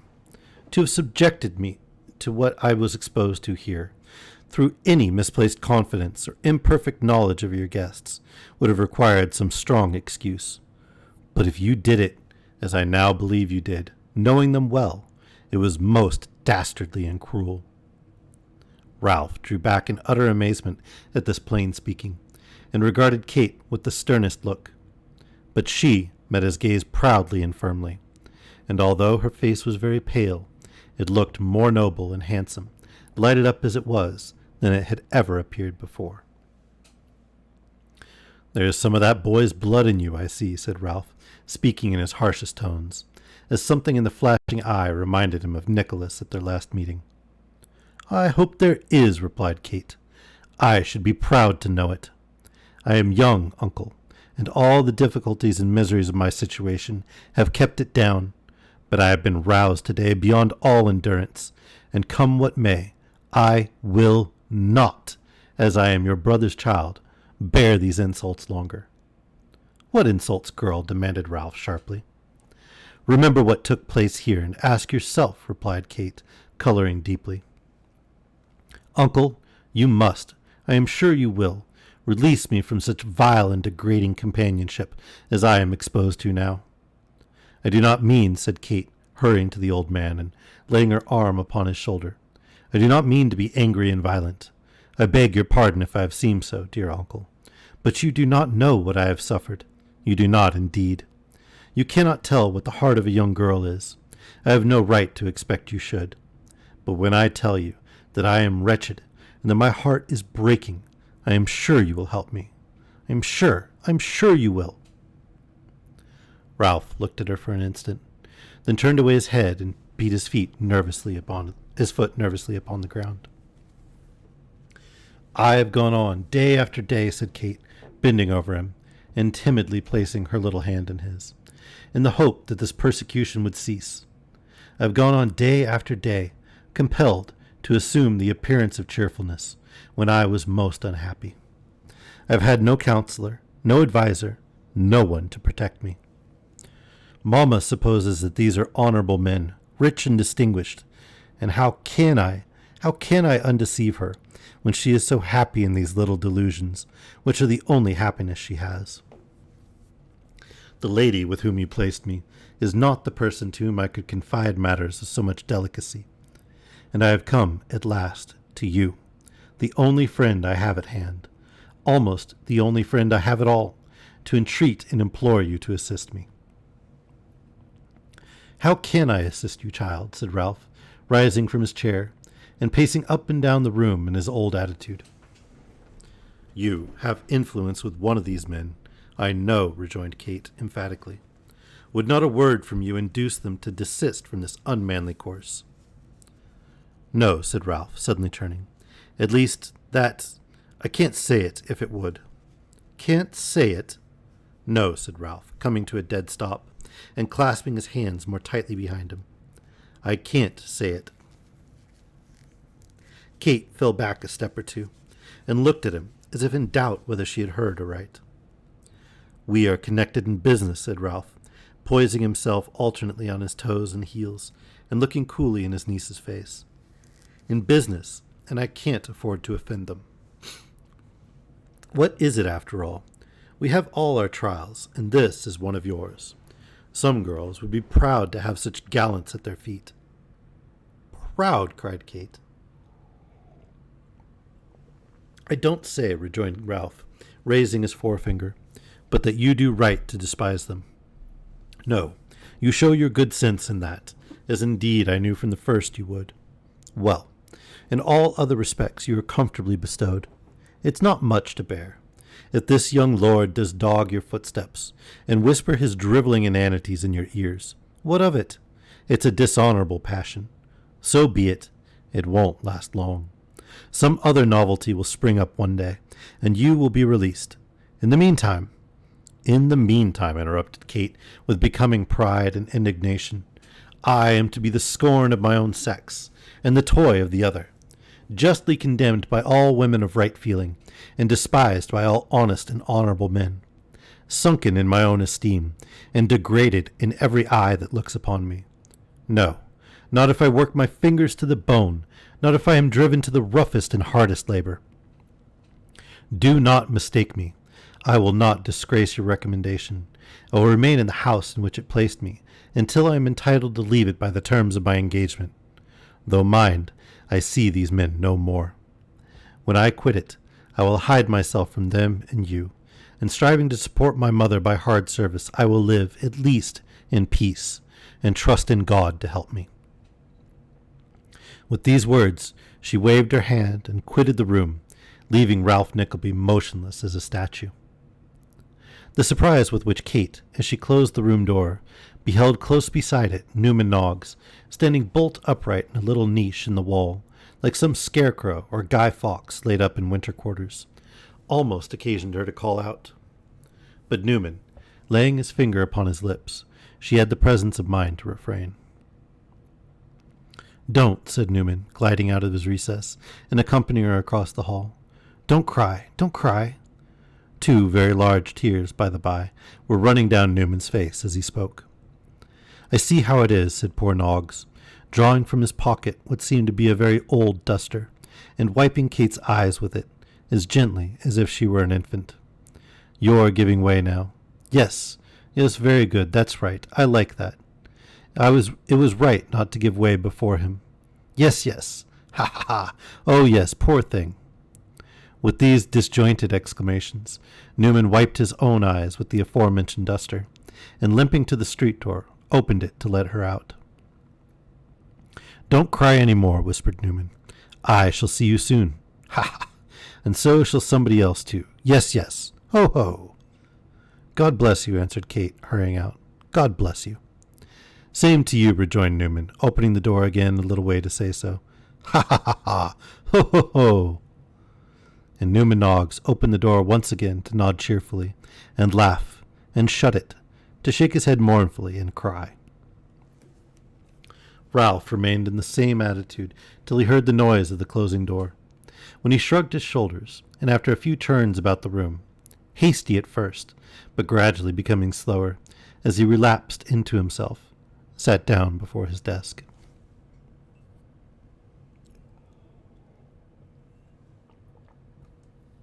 It is one of these problems of human nature, which may be noted down, but not solved, although Ralph felt no remorse at that moment for his conduct toward the innocent, true-hearted girl, although his libertine clients had done precisely what he had expected, precisely what he most wished, and precisely what would tend most to his advantage. Still, he hated them for doing it, from the very bottom of his soul. "Ugh," said Ralph, scowling round, and shaking his clenched hand as the faces of the 2 profligates rose up before his mind. "You shall pay for this. Oh, you shall pay for this." As the usurer turned for consolation to his books and papers, a performance was going on outside his office door, which would have occasioned him no small surprise if he could by any means have become acquainted with it. Newman Noggs was the sole actor. He stood at a little distance from the door, with his face towards it, and with the sleeves of his coat turned back at the wrists, was occupied in bestowing the most vigorous, scientific, and straightforward blows upon the empty air. At first sight, this would have appeared merely a wise precaution in a man of sedentary habits, with the view of opening the chest and strengthening the muscles of the arms. But the intense eagerness and joy depicted in the face of Newman Noggs, which was suffused with perspiration, the surprising energy with which he directed a constant succession of blows toward a particular panel about 5 feet 8 from the ground, and still worked away in a most untiring and persevering manner, would have sufficiently explained to the attentive observer that his imagination was thrashing to within an inch of his life his body's most active employer, Mr. Ralph Nickleby. All right. We will close on Nicholas Nickleby there for today, and we'll pick up with the next chapter next week. This chapter's ended up being a little longer than the previous ones, and timed it out almost perfectly, I think. Now, I guess we'll turn over to magic. See if I can get diamond rank. I almost hit it earlier. It was 1 away. It was a tight match. And then I got my butt kicked. But getting very close. I'm hoping I can actually hit diamond before the close of the season. Yes, so fancy. All right. I am going to jump into the Cozy Chair channel in the Discord if anyone wants to join me and hang out there while I play. And I'll switch the stream stuff over to magic.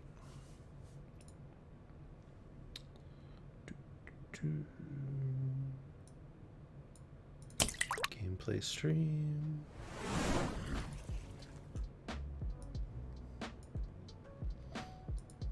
I suppose little dude will be departing at this point, so have a good night, little dude. Thanks for hanging out. I hope you enjoyed the story. Don't ever treat women the way the people in the book are.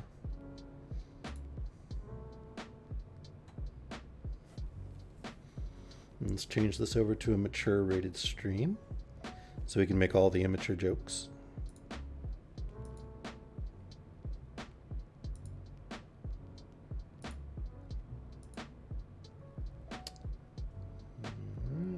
Edit stream info.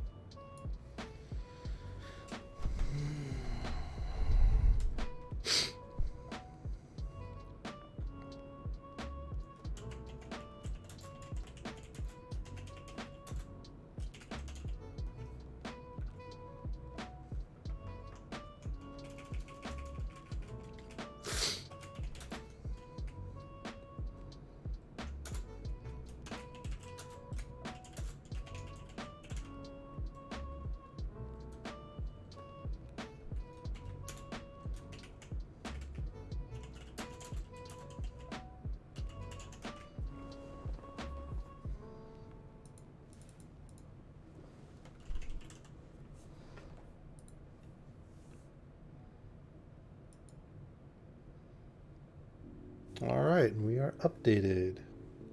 Awesome. I did update my stuffs. Now I'm out of tea too.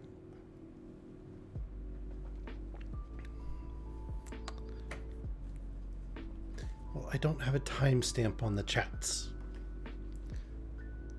I say this and then I look over at the stream manager, and the stream manager actually does have a timestamp on the chats.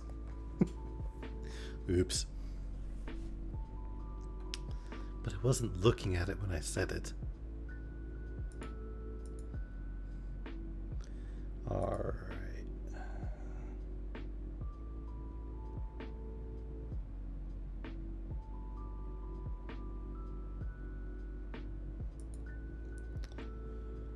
Magic. Okay. Let's see if we can get to diamond.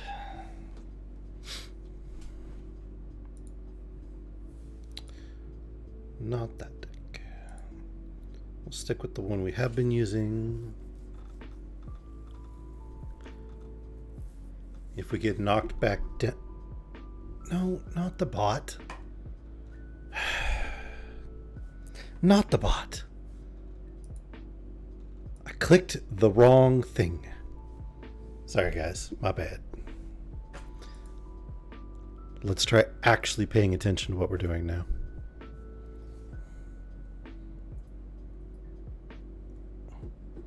It might be a little bit beneficial. Yeah, you're right, Vela. Just a tiny, tiny, tiny bit. All right. How about standard ranked? There we go. Now let's see if we can hit diamond. I forget where I left off, if I was like 1 or 2 segments away.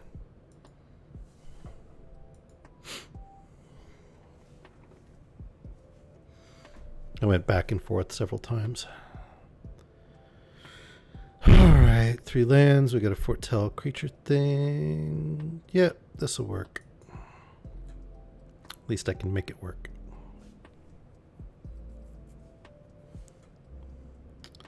Alright. Let's grab a plains, because I want to be able to cast Daxos. And this one's going to get foretelled, so I won't need the double black.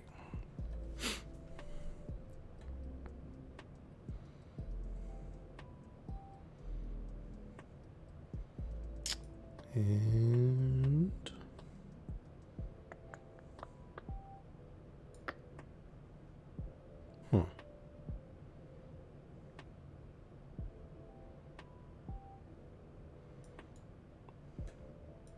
let's go ahead and foretell. I was going to play the one that comes in tapped so that I could cast this right away next turn, but I suspect we'll need to take this guy out sooner than that.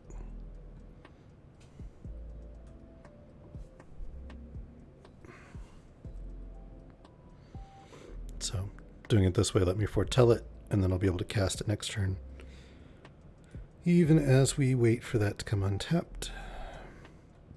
And this will also scry us 2.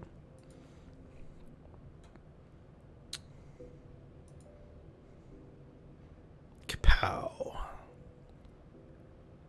Alright. Huh.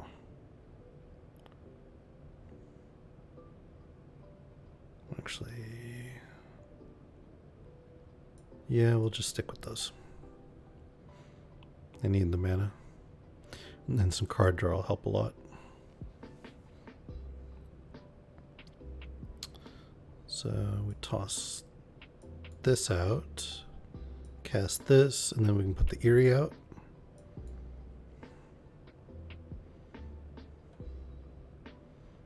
One, two, three, possibly 4 white. 5 total, so we can put Daxos out and then Vitality out. And then we'll revitalize next turn.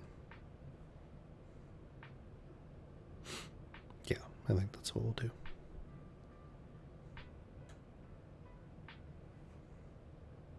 So have you been playing much Magic, Vela?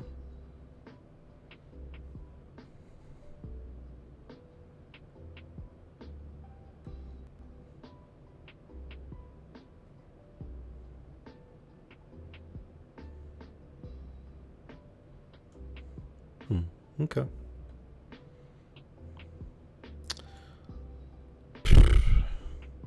Can't believe he actually just recast that just to bring back the other guy. Oh well. Sweet.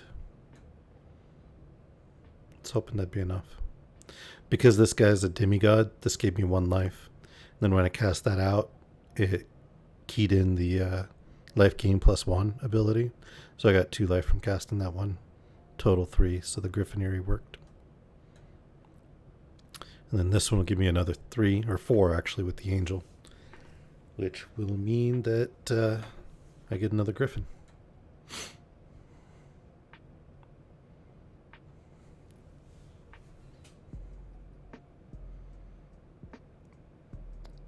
Kind of need another swamp so I can do the adamant cast of this.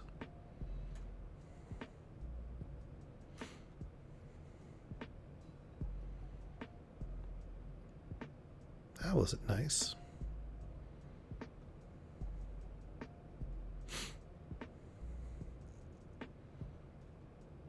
That also wasn't nice.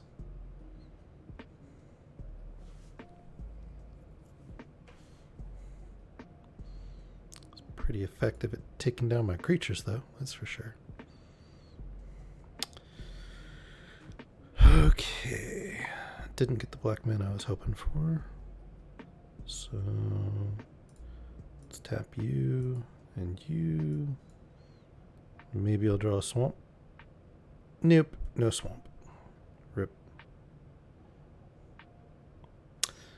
And of course, if I kill him with just a destroy, he's just going to bring back the other version of him.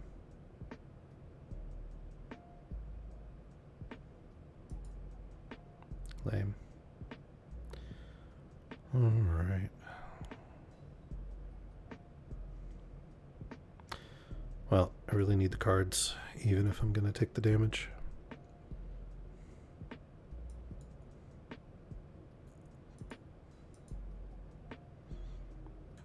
Let's grab a swamp. Boop the nose. Get another Griffin.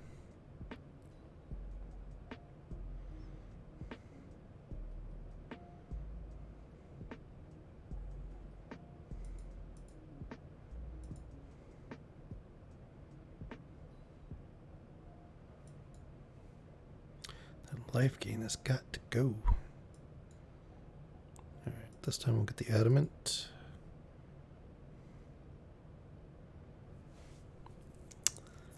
And let's go ahead and get our lithoform out.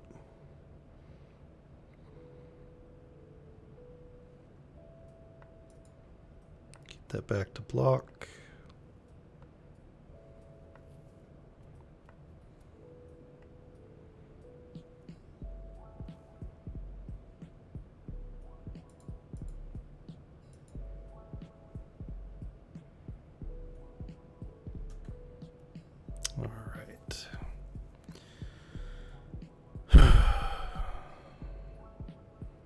2, 3, 4, 5, 6, 7.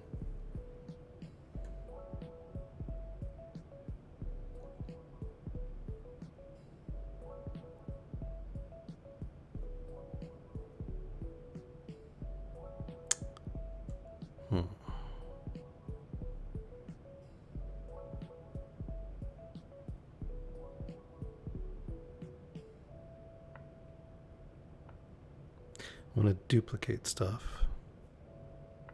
I'm also concerned about the amount of damage I'm taking.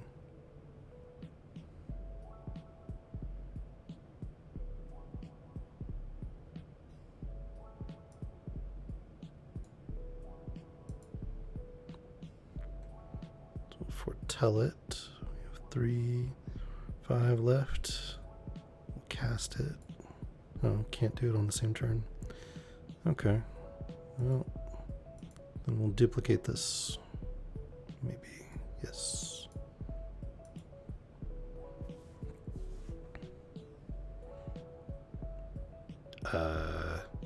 You're looking at bananas?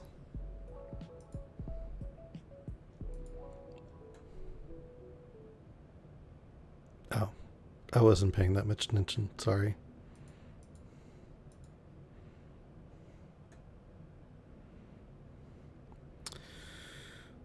Okay, so cast this.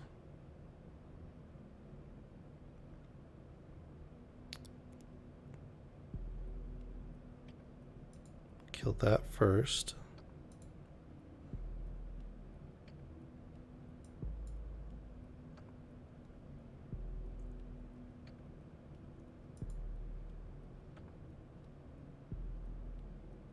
Actually, I might have done that backward.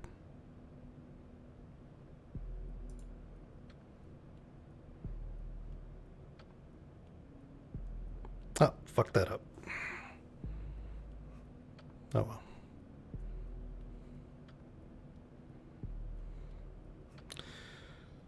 Okay, so 6, 7.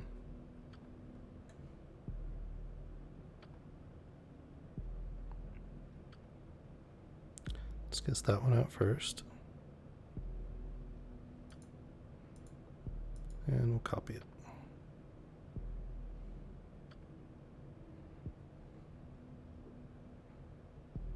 Pow.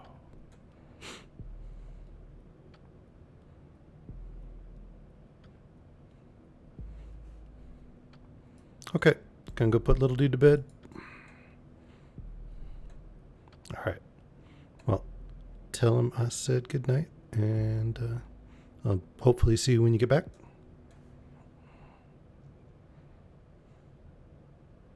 Awesome.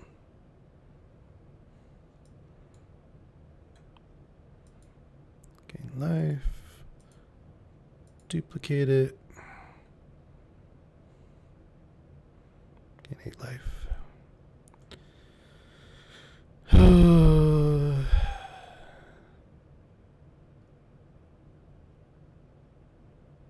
We'll wait on that.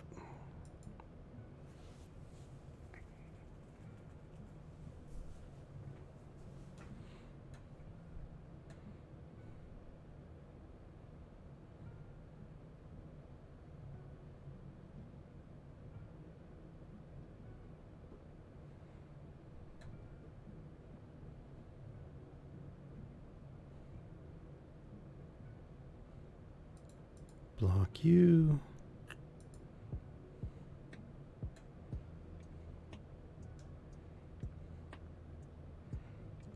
All right, so we've got 8 now.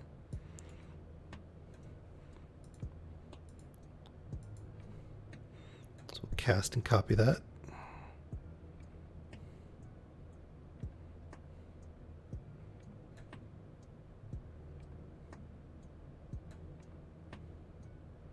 And we'll do that again next turn.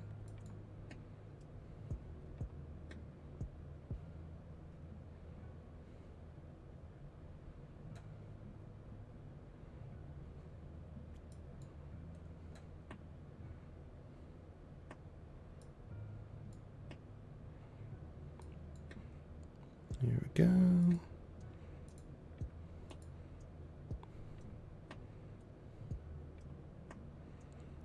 Now when he attacks, we'll get 4 life back for each attacking creature and deal 4 damage.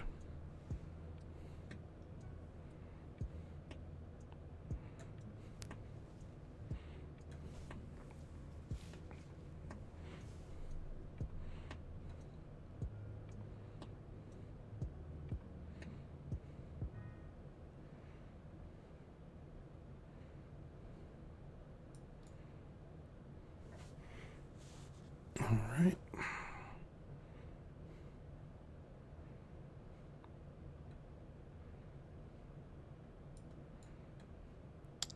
Now let's gain some life. Duplicate it.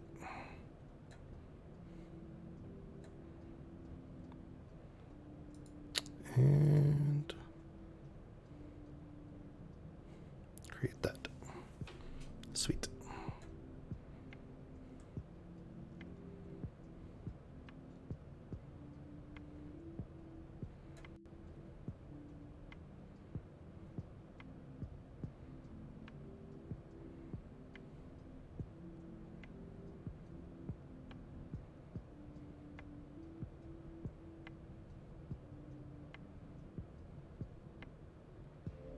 Can I attack with anybody else? Dare you do it? Or are you going to think better of making that attack? Are you cautious yet? Nope, not cautious enough yet. Okay. Block.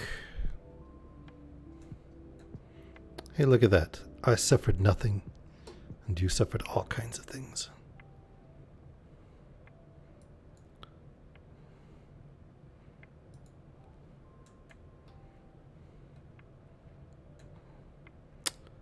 And let's see, 1, 2, 3, 4, 5, 6.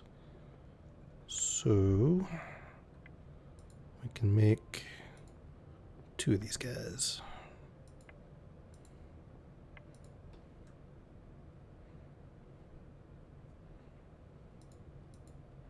And boop the nose.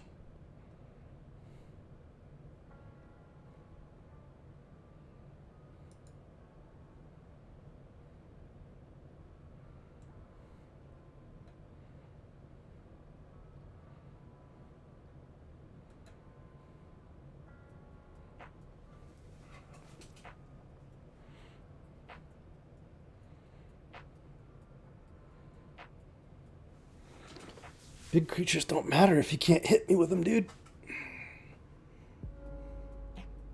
Oh, that's gonna hurt a lot.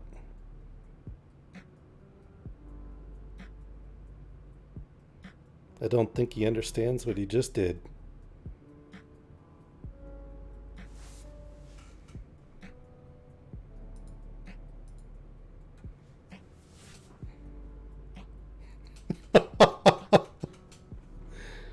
Rip. All right. One more game. One more and I could hit diamond. Let's see if this will happen. What do you guys think? Think he realized that he was about to kill himself?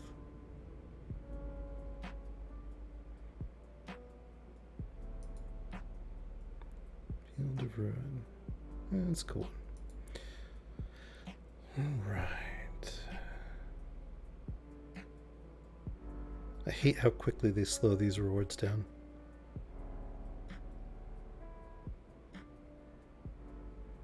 All right.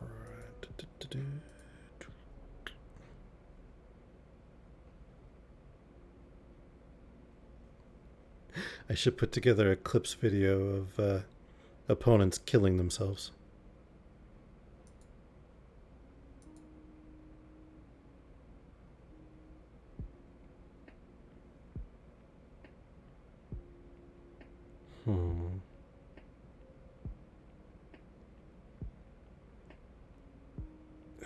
We'll chance it. It might work out. Yeah, look at that. Okay, gain life.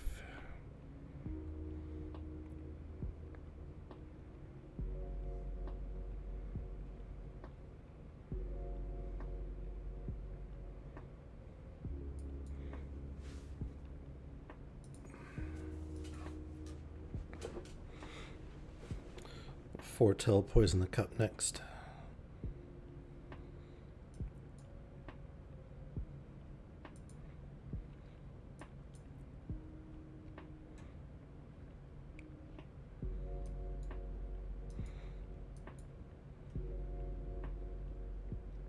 Snow-covered swamp. So we can do underworld dreams. Foretell.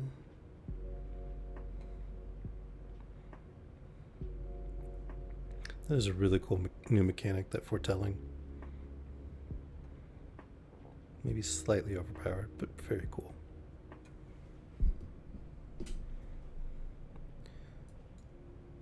All right.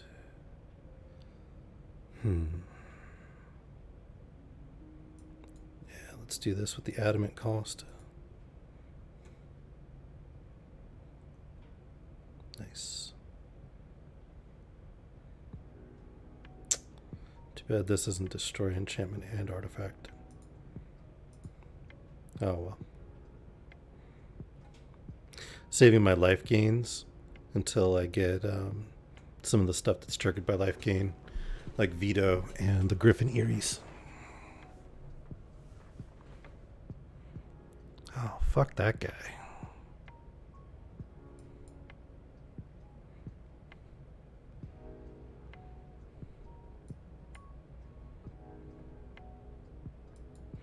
Although one of these guys I neutered with Veto before. That was pretty funny.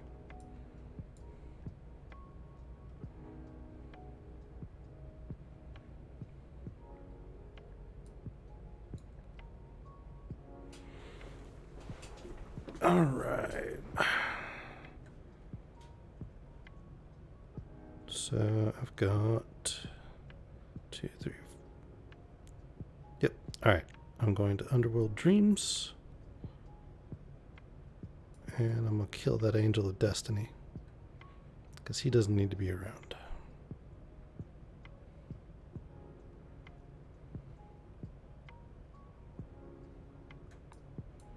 All right. Neither of those are actually what I need right now.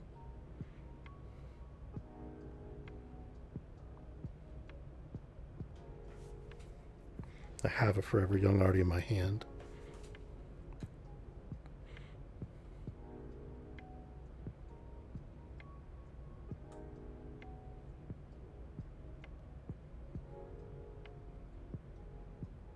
Oofta. Don't like that. Can't be having that shit. All right. Don't want to do the Shadow of the Sky yet. What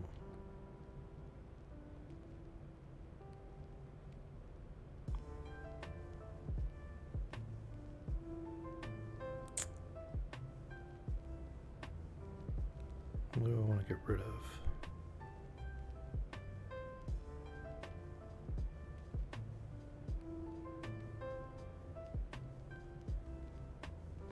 So got 5 mana to play with.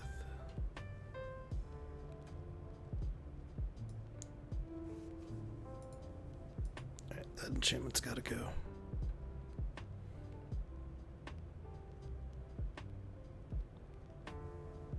Please tell me you don't have a counter. Alright. And let's get the Eidolon.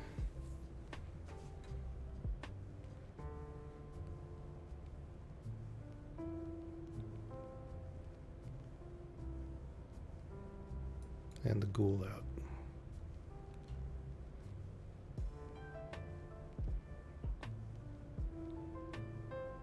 These are such useful little things. Gain a little bit of life, they come right back. Let me draw another card. Over and over and over.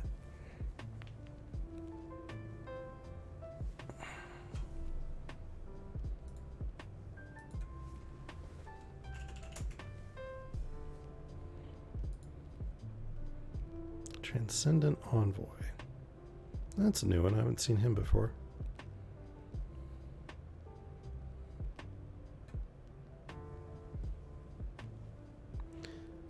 really quiet today compared to yesterday.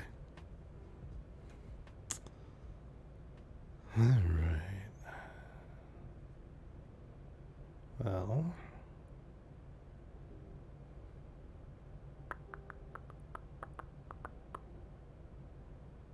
this is starting to hurt.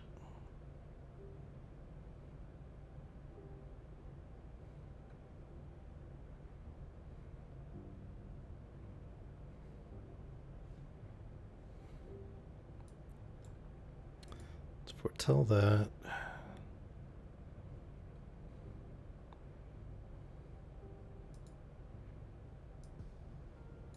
Let's draw a card.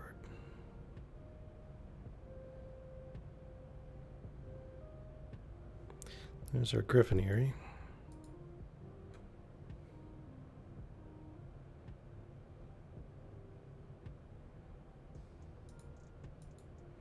Let's gain a life.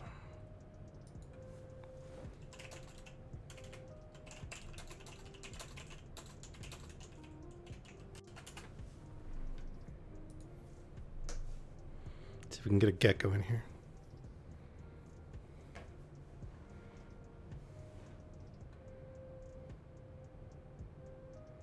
Huge.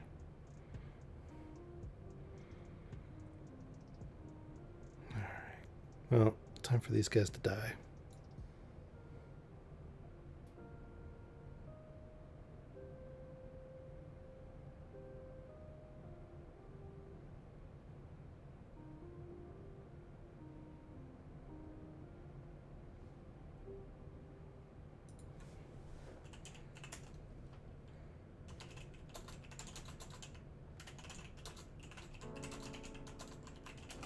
Holy cow.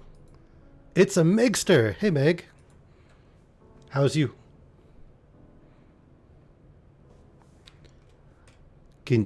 I was talking in Twitch. Are you able to hear me? Okay. Vela is putting the kid to bed, but she'll be back shortly. I'm glad you're here. I was just saying on my stream that it's kind of fucking quiet. Really quiet, actually. Okay.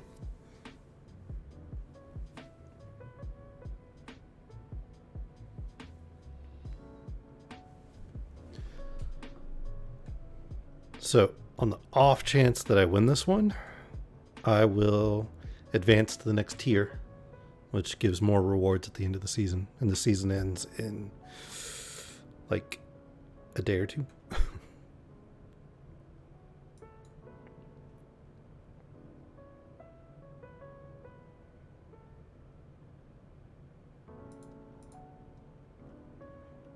But I gotta survive that long.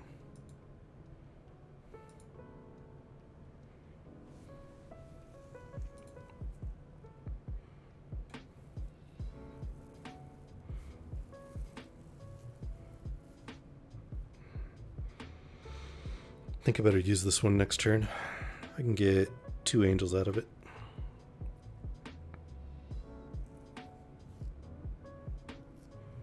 You still able to hear me, Meg?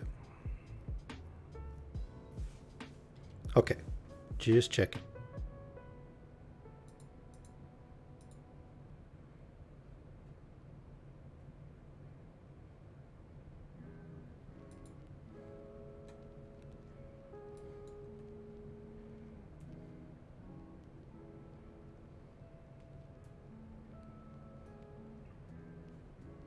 Gotcha. Well, I mean, I don't think you're quite that boring to talk to.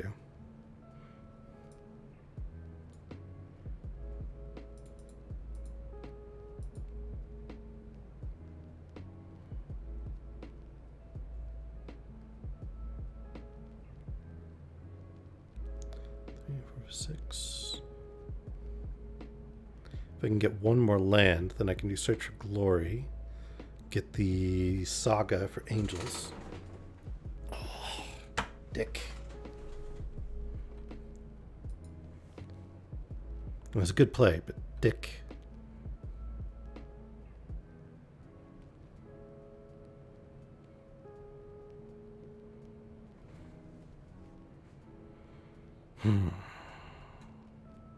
That thing's about to get huge.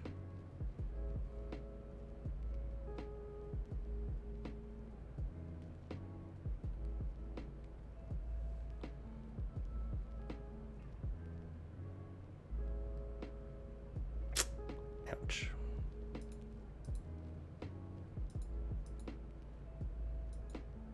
So, change of plan.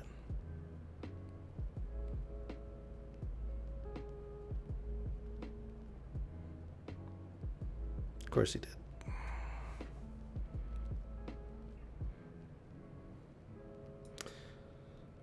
Well, shit.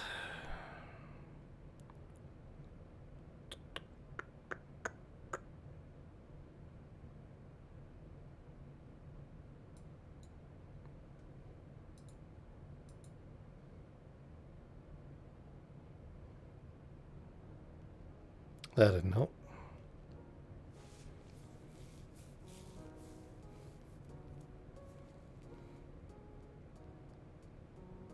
That did not help at all. I'm not making diamond on this one. Shit.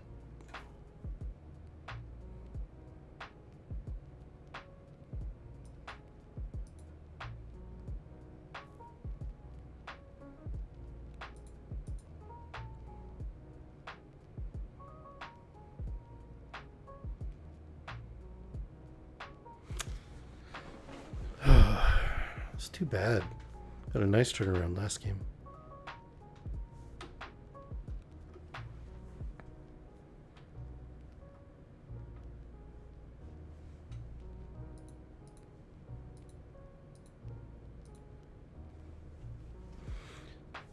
So how's the bunnies and chickens and pigs and kids and all that?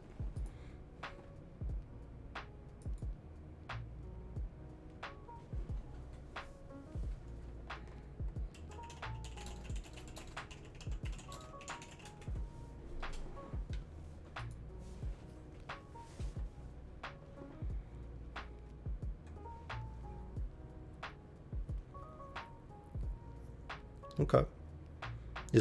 I thought processing would be something you did like indoors.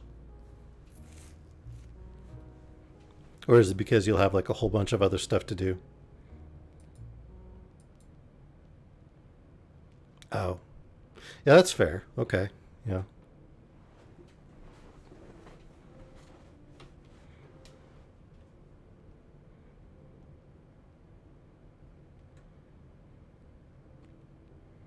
Don't want to look like you have a murder house.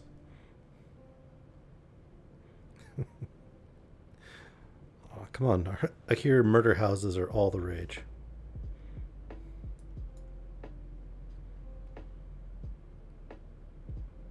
Mm. So it's poor form to use real blood then, even if it's animal blood. Gotcha.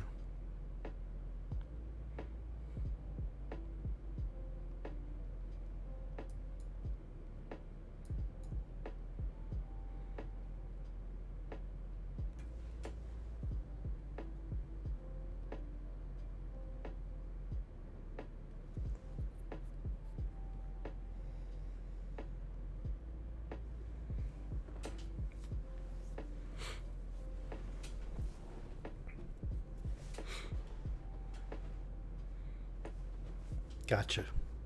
So when I've read books about, I've never done any actually tanning, but when I've read books where they talk about tanning or histories, they always talk about it being really smelly. Is that just like historical stuff, or does it smell really bad?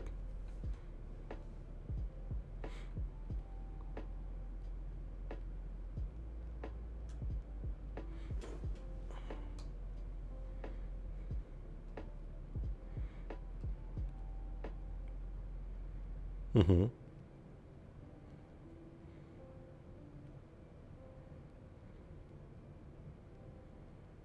Gotcha.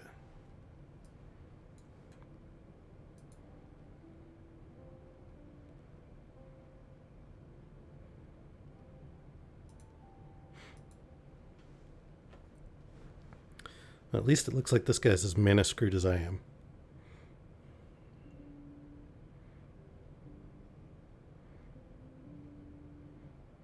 I say that, he draws mana and starts putting out those stuff. Okay, there's mine. Yay, I have mana. Sure, what do I cast now? Let's get Heliod out.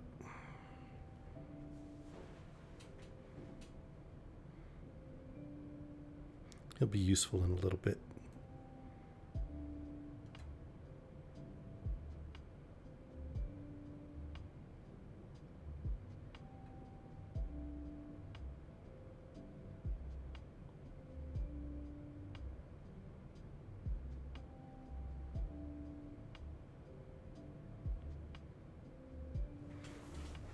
Alright. We can use Clean to Dust and draw another new card.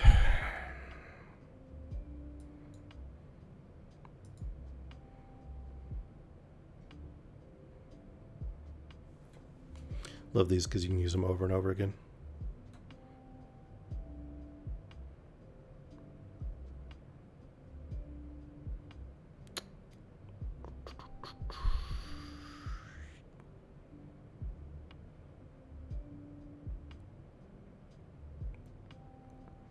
I want to hold him back for that adventure.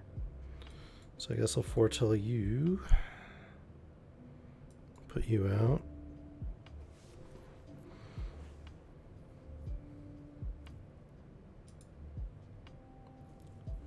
And the counter can go on Heliod. Yeah, that'll work.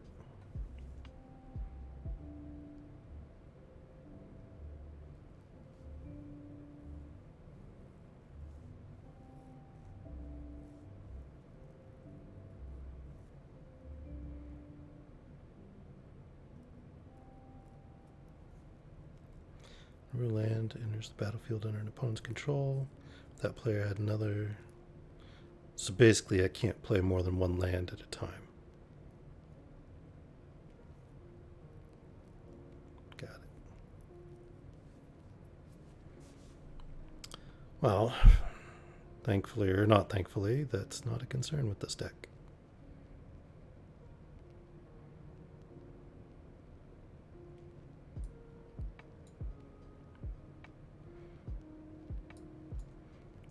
Swindler, Eidolon,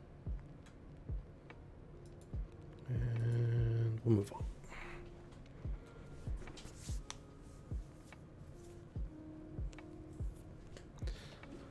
Alright, well, if I don't get anything better, we'll try Light of Promise on the Eidolon, and then see if we can't win the gamble with the Swindler.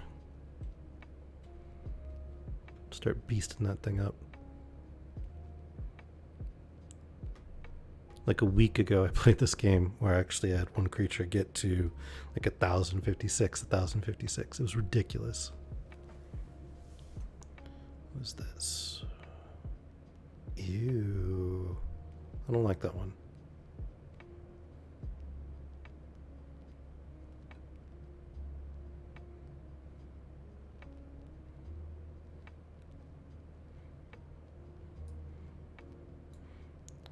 Let's put that on the Eidolon. Let's get rid of you. Let's try our gamble. Yes! And we'll attack with the Eidolon.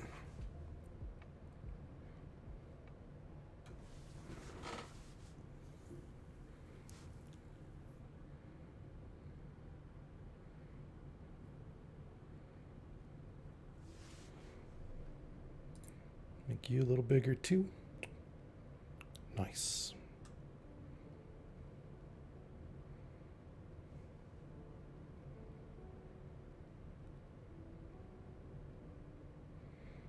See how beast my creature got right there, Meg?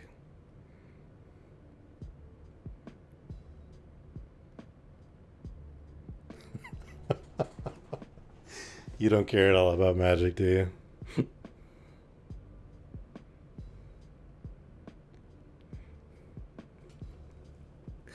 All right, so the numbers with the little slashes indicate the power, which is how much damage it can do, and the toughness, which was how much damage it can take for the creature. So, like how strong it is.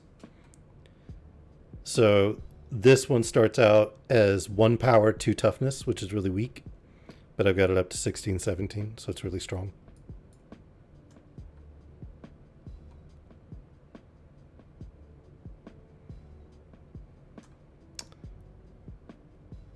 It's a good thing, I promise.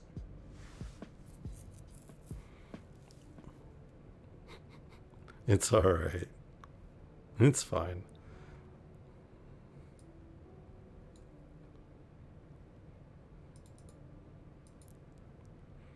I mean, they're not that hard.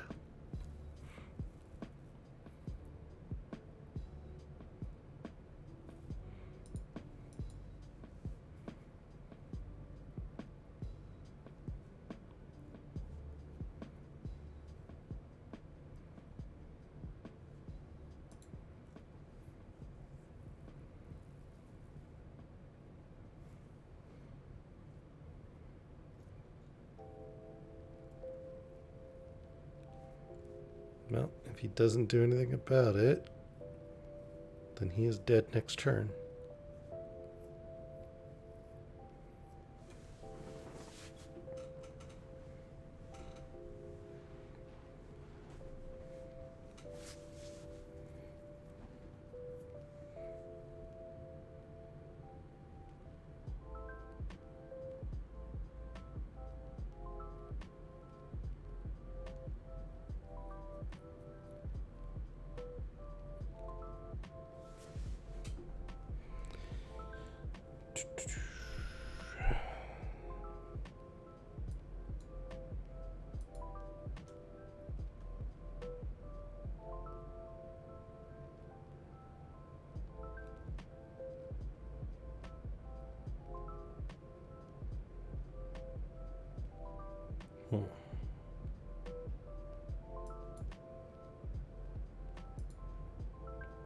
Guess I'll put him out.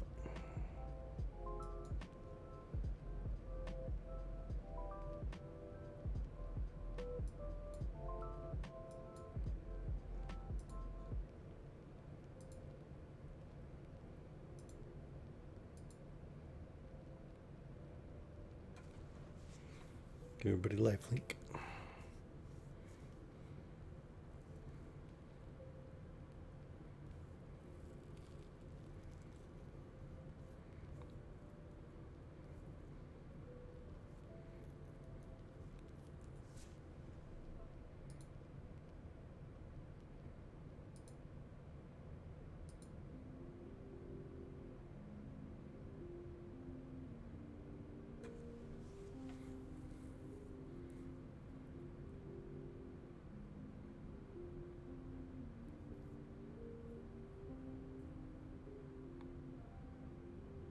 Dude, you just tapped all your mana. That was a bad play, man.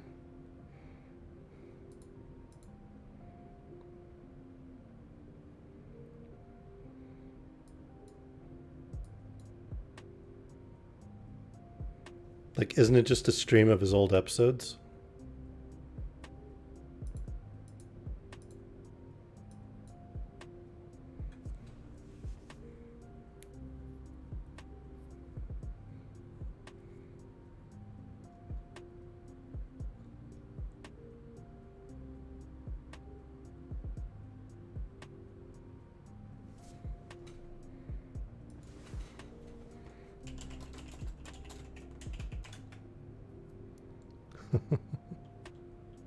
Too many people loving it.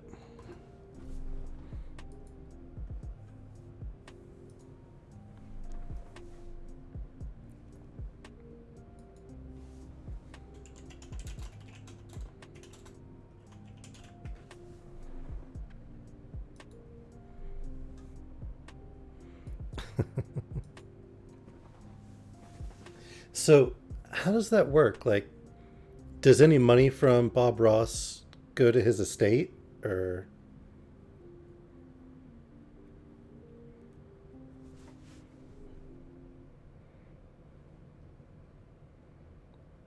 all the lands that come in tapped.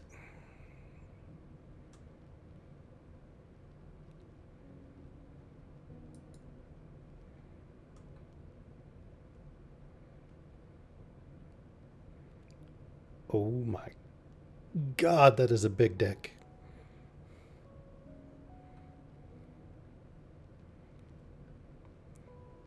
It's a big deck. It's big and girthy. Yes, we did. Look at the size of that thing. Do you see how big that is? Woofed.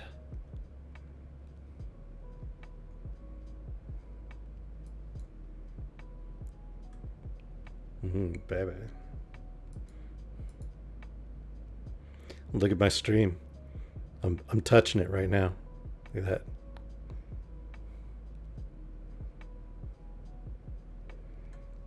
Wiggling around it. All right.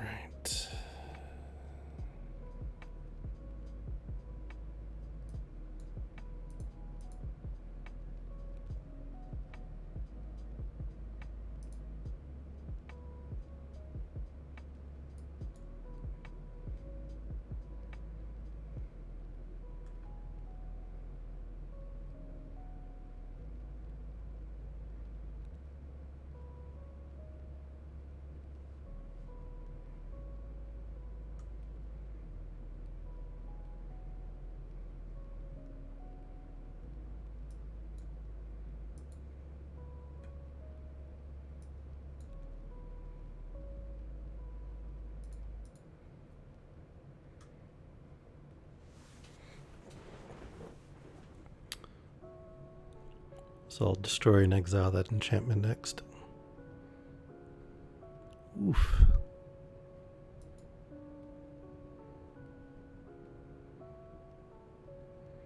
Can't be having that nonsense.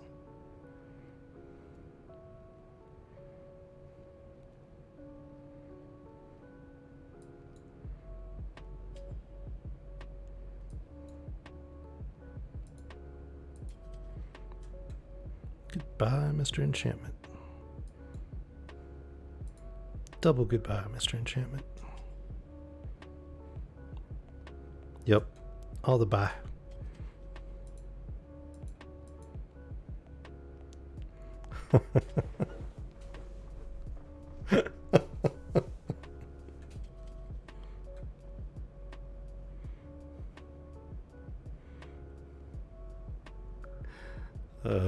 You're hilarious.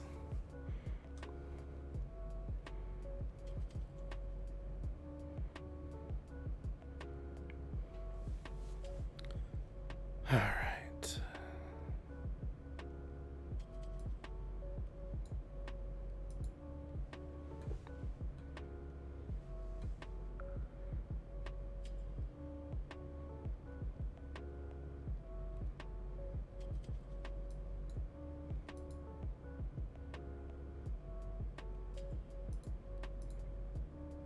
Come on, coin flip. Damn it.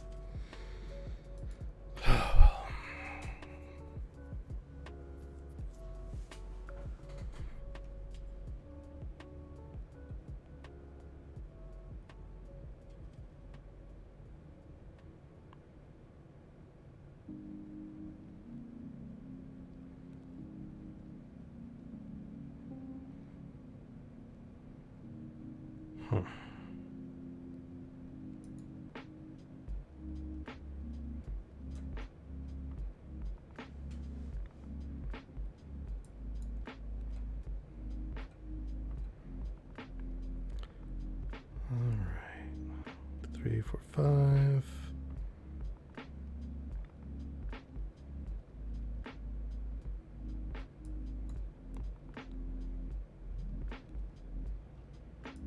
There's 2 life. Pay adamant.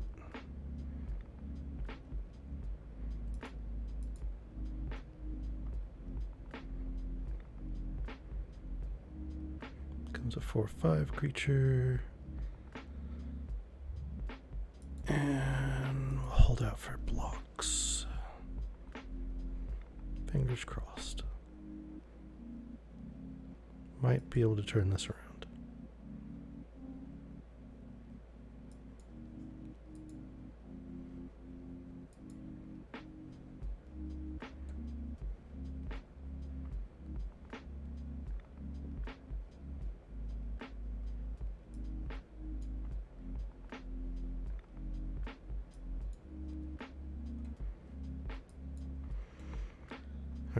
7 mana.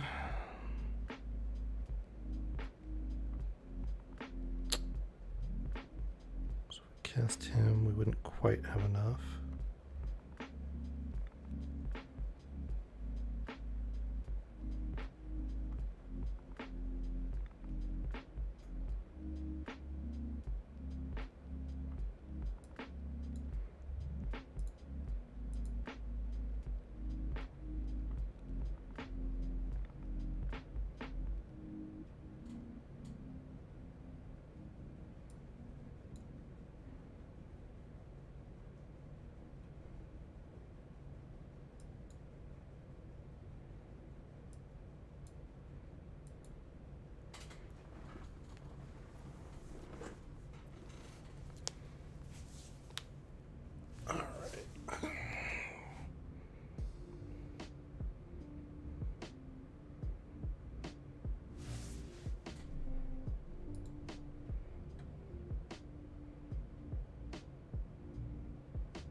Most he could do is 4 damage.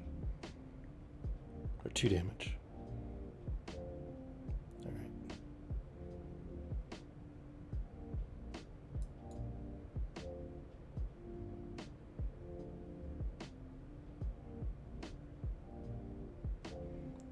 Hey Vela, welcome back. Meg's here too.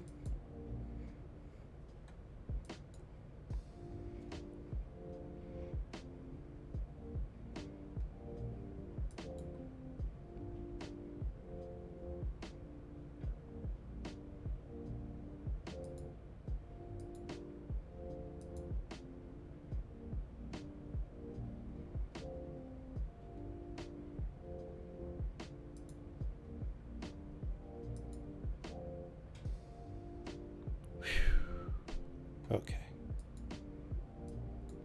I might even live now.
One mana for +7/+7. That's ridiculous.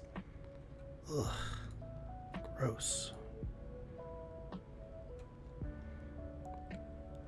Alright. Let's see.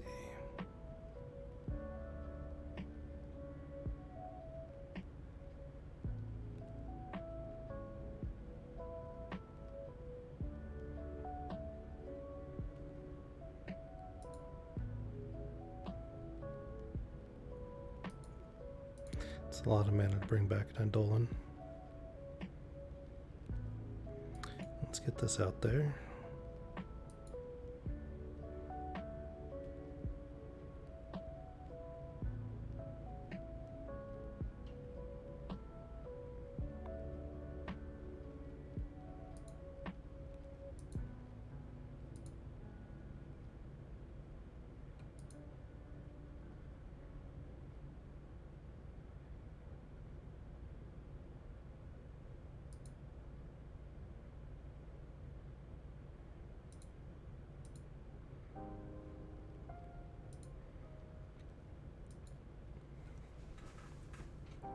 So Vela, if I win this one, I get diamond.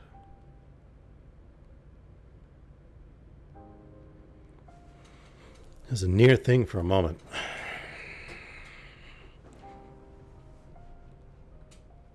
But I managed to turn it around some.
Three, 4, 5, 6, 7, 8, 9, 10, 11. Sweet. Next turn, if nothing else changes, I can have 5 4/4 angels with vigilance. At which point that guy's dead.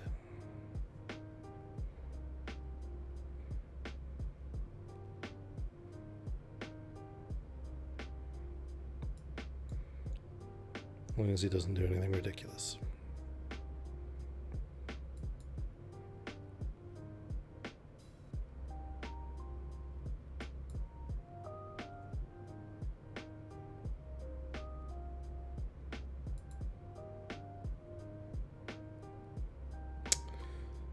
Alright.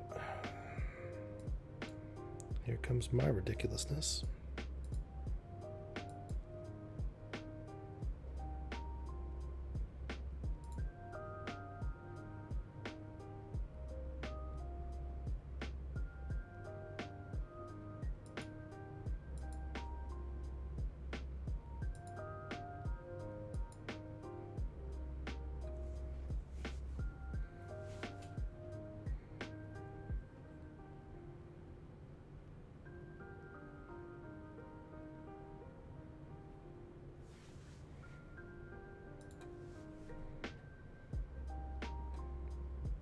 Think he's gonna quit?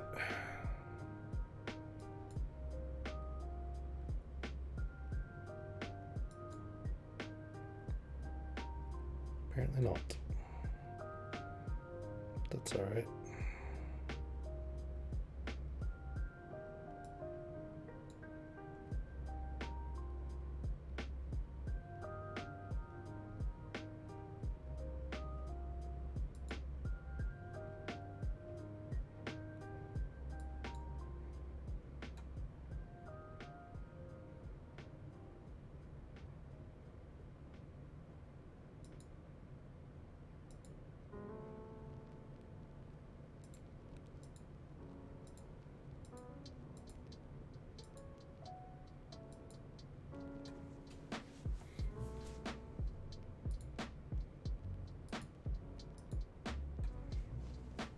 And that's game. Guess what?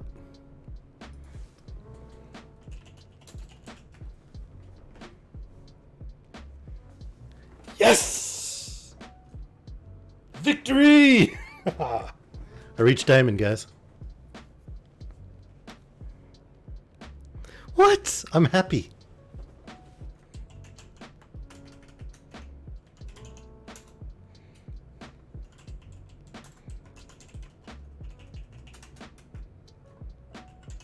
I'm completely okay with being a dork.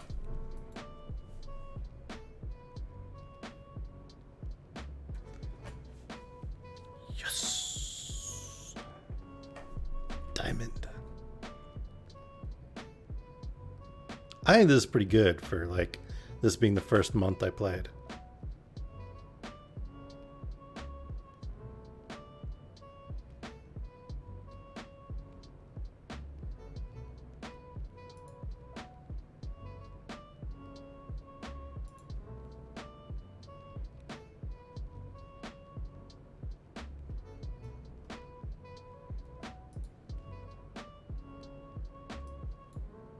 Yep, I'm happy. Check it out. That takes me up a whole prize tier.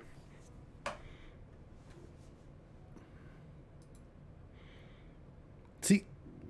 I'm one rank from the top now.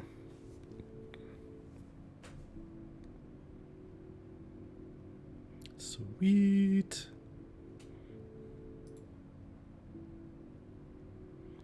They changed the appearance of the card, so let me see if there's a card style for sale that I have.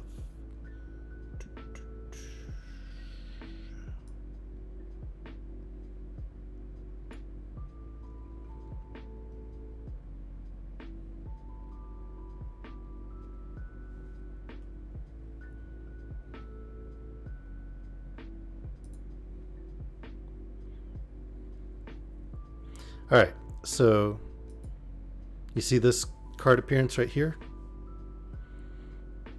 That's for a card called Nahiri's Binding. You see it? So if we go over to decks, and this is what the card normally looks like. So it would change the appearance of that particular card to whatever the other image was. It doesn't have any game effect though.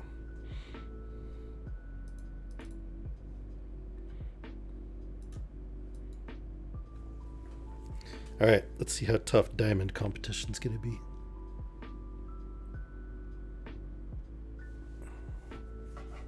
You can't fall down tiers. So once you make it to diamond, I'll be diamond like for the rest of the thing.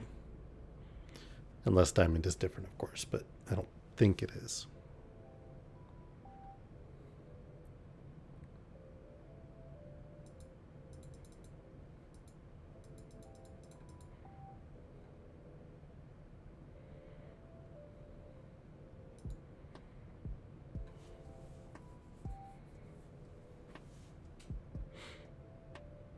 True Drew 33, huh?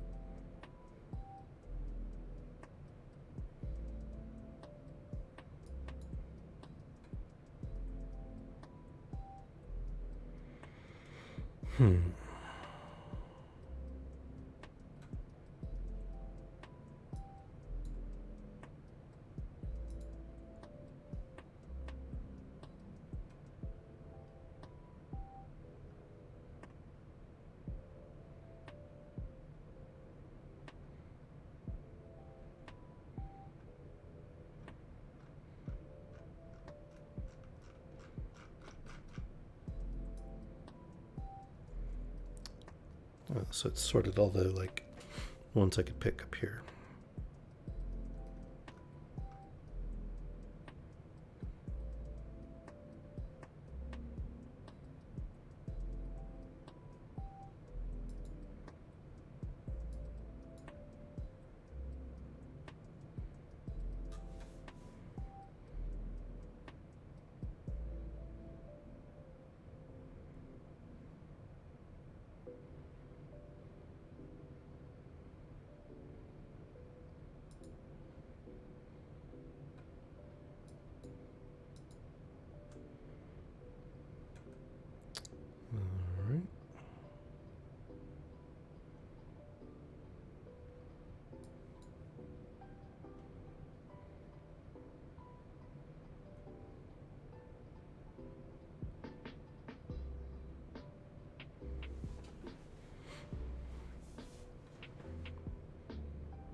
Let's see.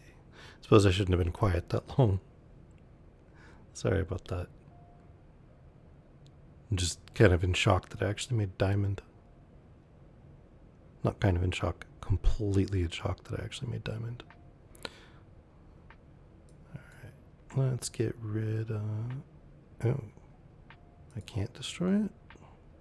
It's an artifact. Shit. Okay. Wow.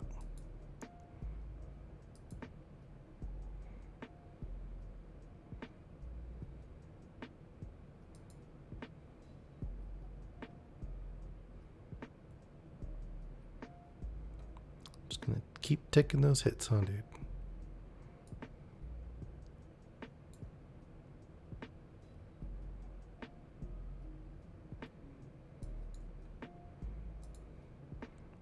Let's get rid of the Archon.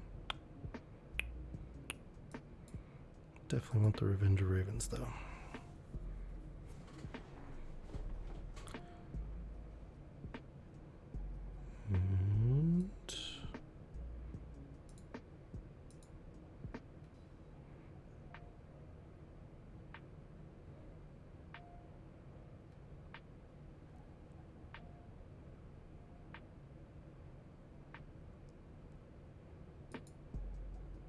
And it'd be really cool is if I could get that Underworld Dreams card, because then when Midnight Clock goes off, it's gonna suck to be him.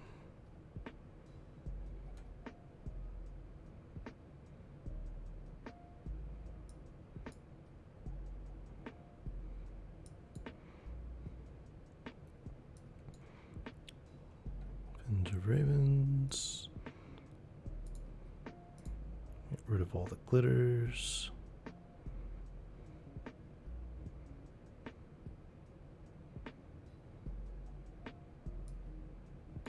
Let's get a card drawn.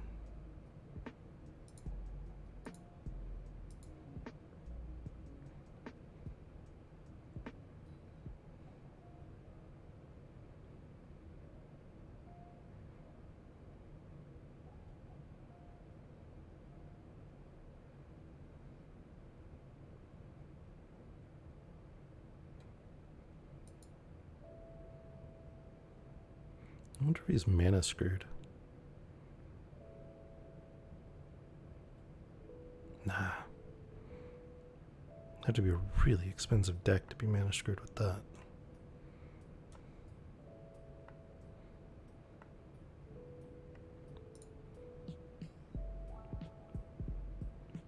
Ooh. Hey, buddy.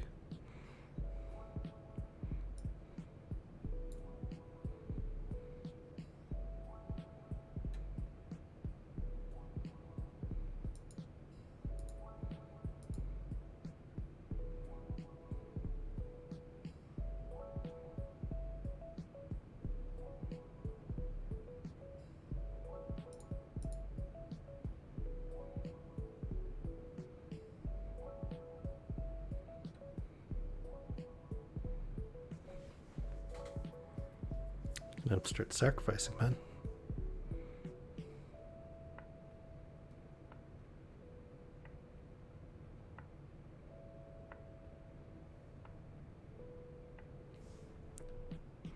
Otherwise, next turn you're dead. And honestly, you're about to discard your whole hand anyway. Why not?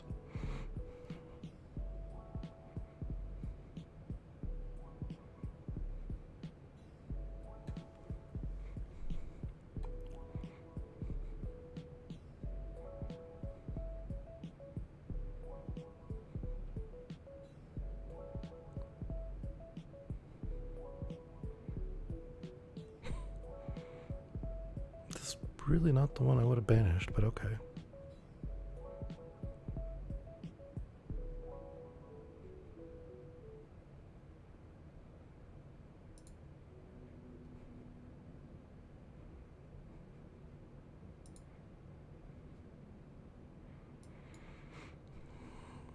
Alright, well, time to end this.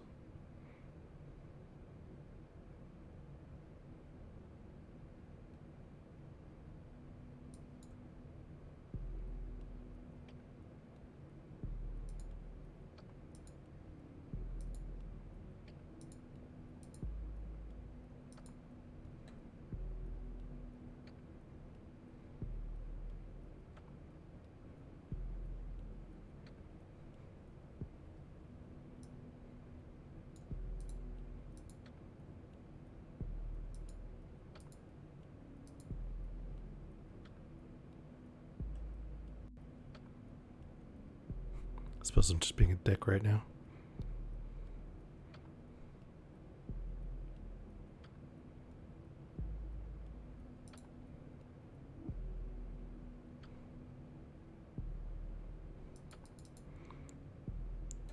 Yes.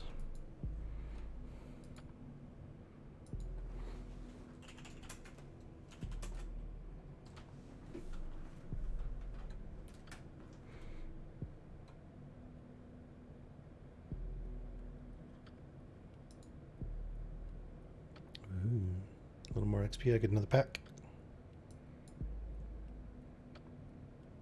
Oh, of course. Don't even get XP for the next win. I think I'm going to end my stream.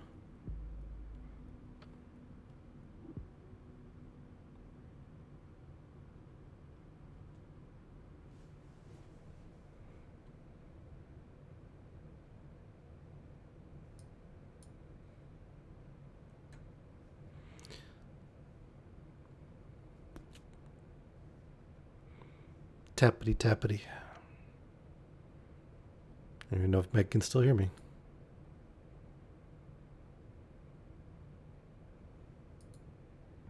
Okay. And it's all the tappity tappities.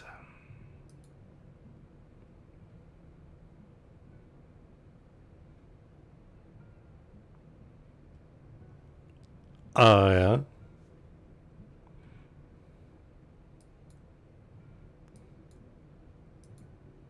See how it is. Me all by myself, lonely in a room with other people. Sad. I cried a little, you know, just a little. What?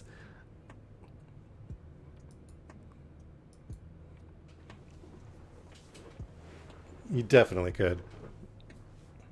No, you're not. Love you both to death, but you are not nicer than that. Oh. How many years have I known both of you? How many years?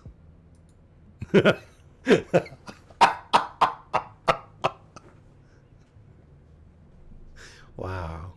You two are hilarious.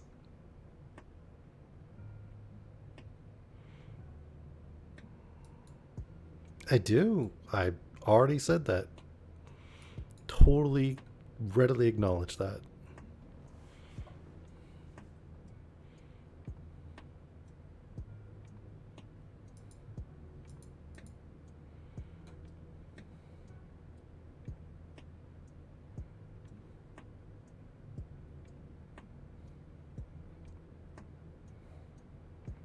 Hers? Yeah.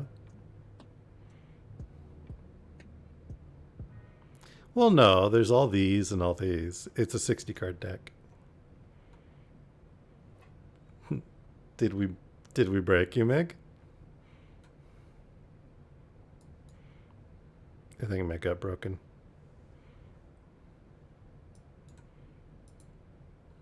A couple of giggles here and there.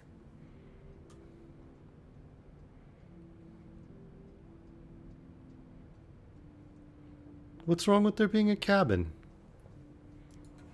Oh, well, I'm sorry for distracting you from the stream of the dead artist.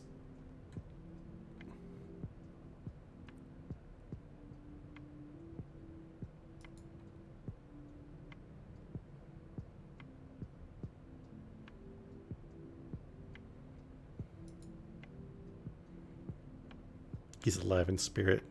The spirit of the happy little trees. Fair enough.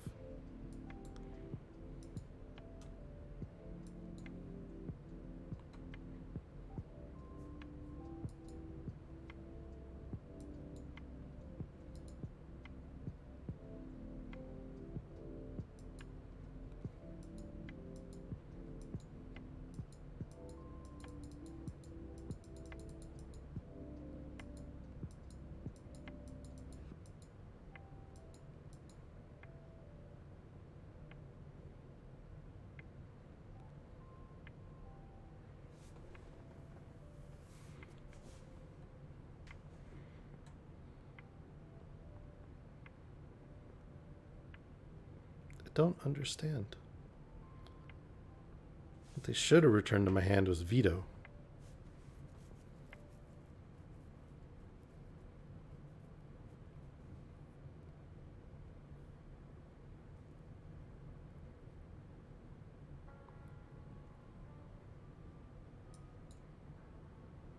Veto's ability doesn't require anything.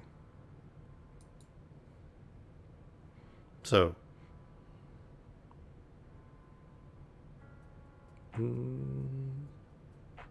maybe, but I don't think so. Target non-land permanent.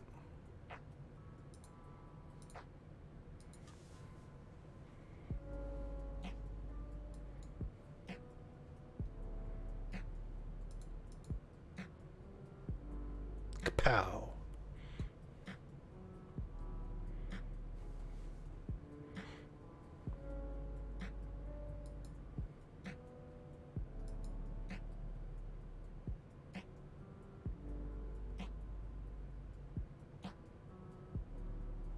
What'd you cast it? Oh, another one of those. Good Lord. All the thingies.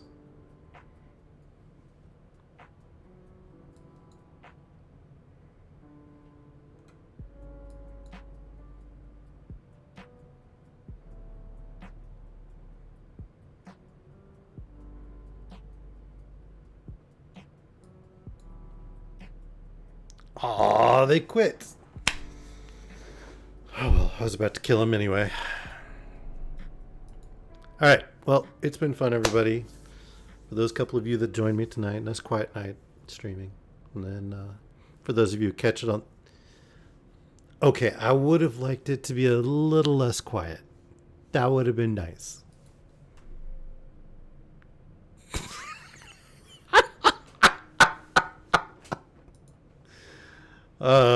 Wouldn't you like to know about all my adventures with great, big, throbbing decks? That is subscriber-only information. All right, let's see.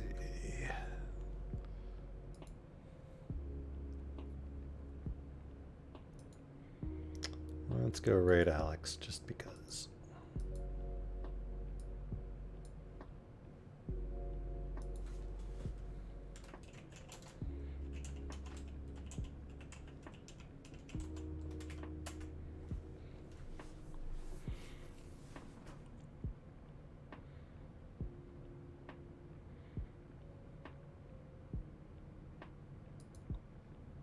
And there we go.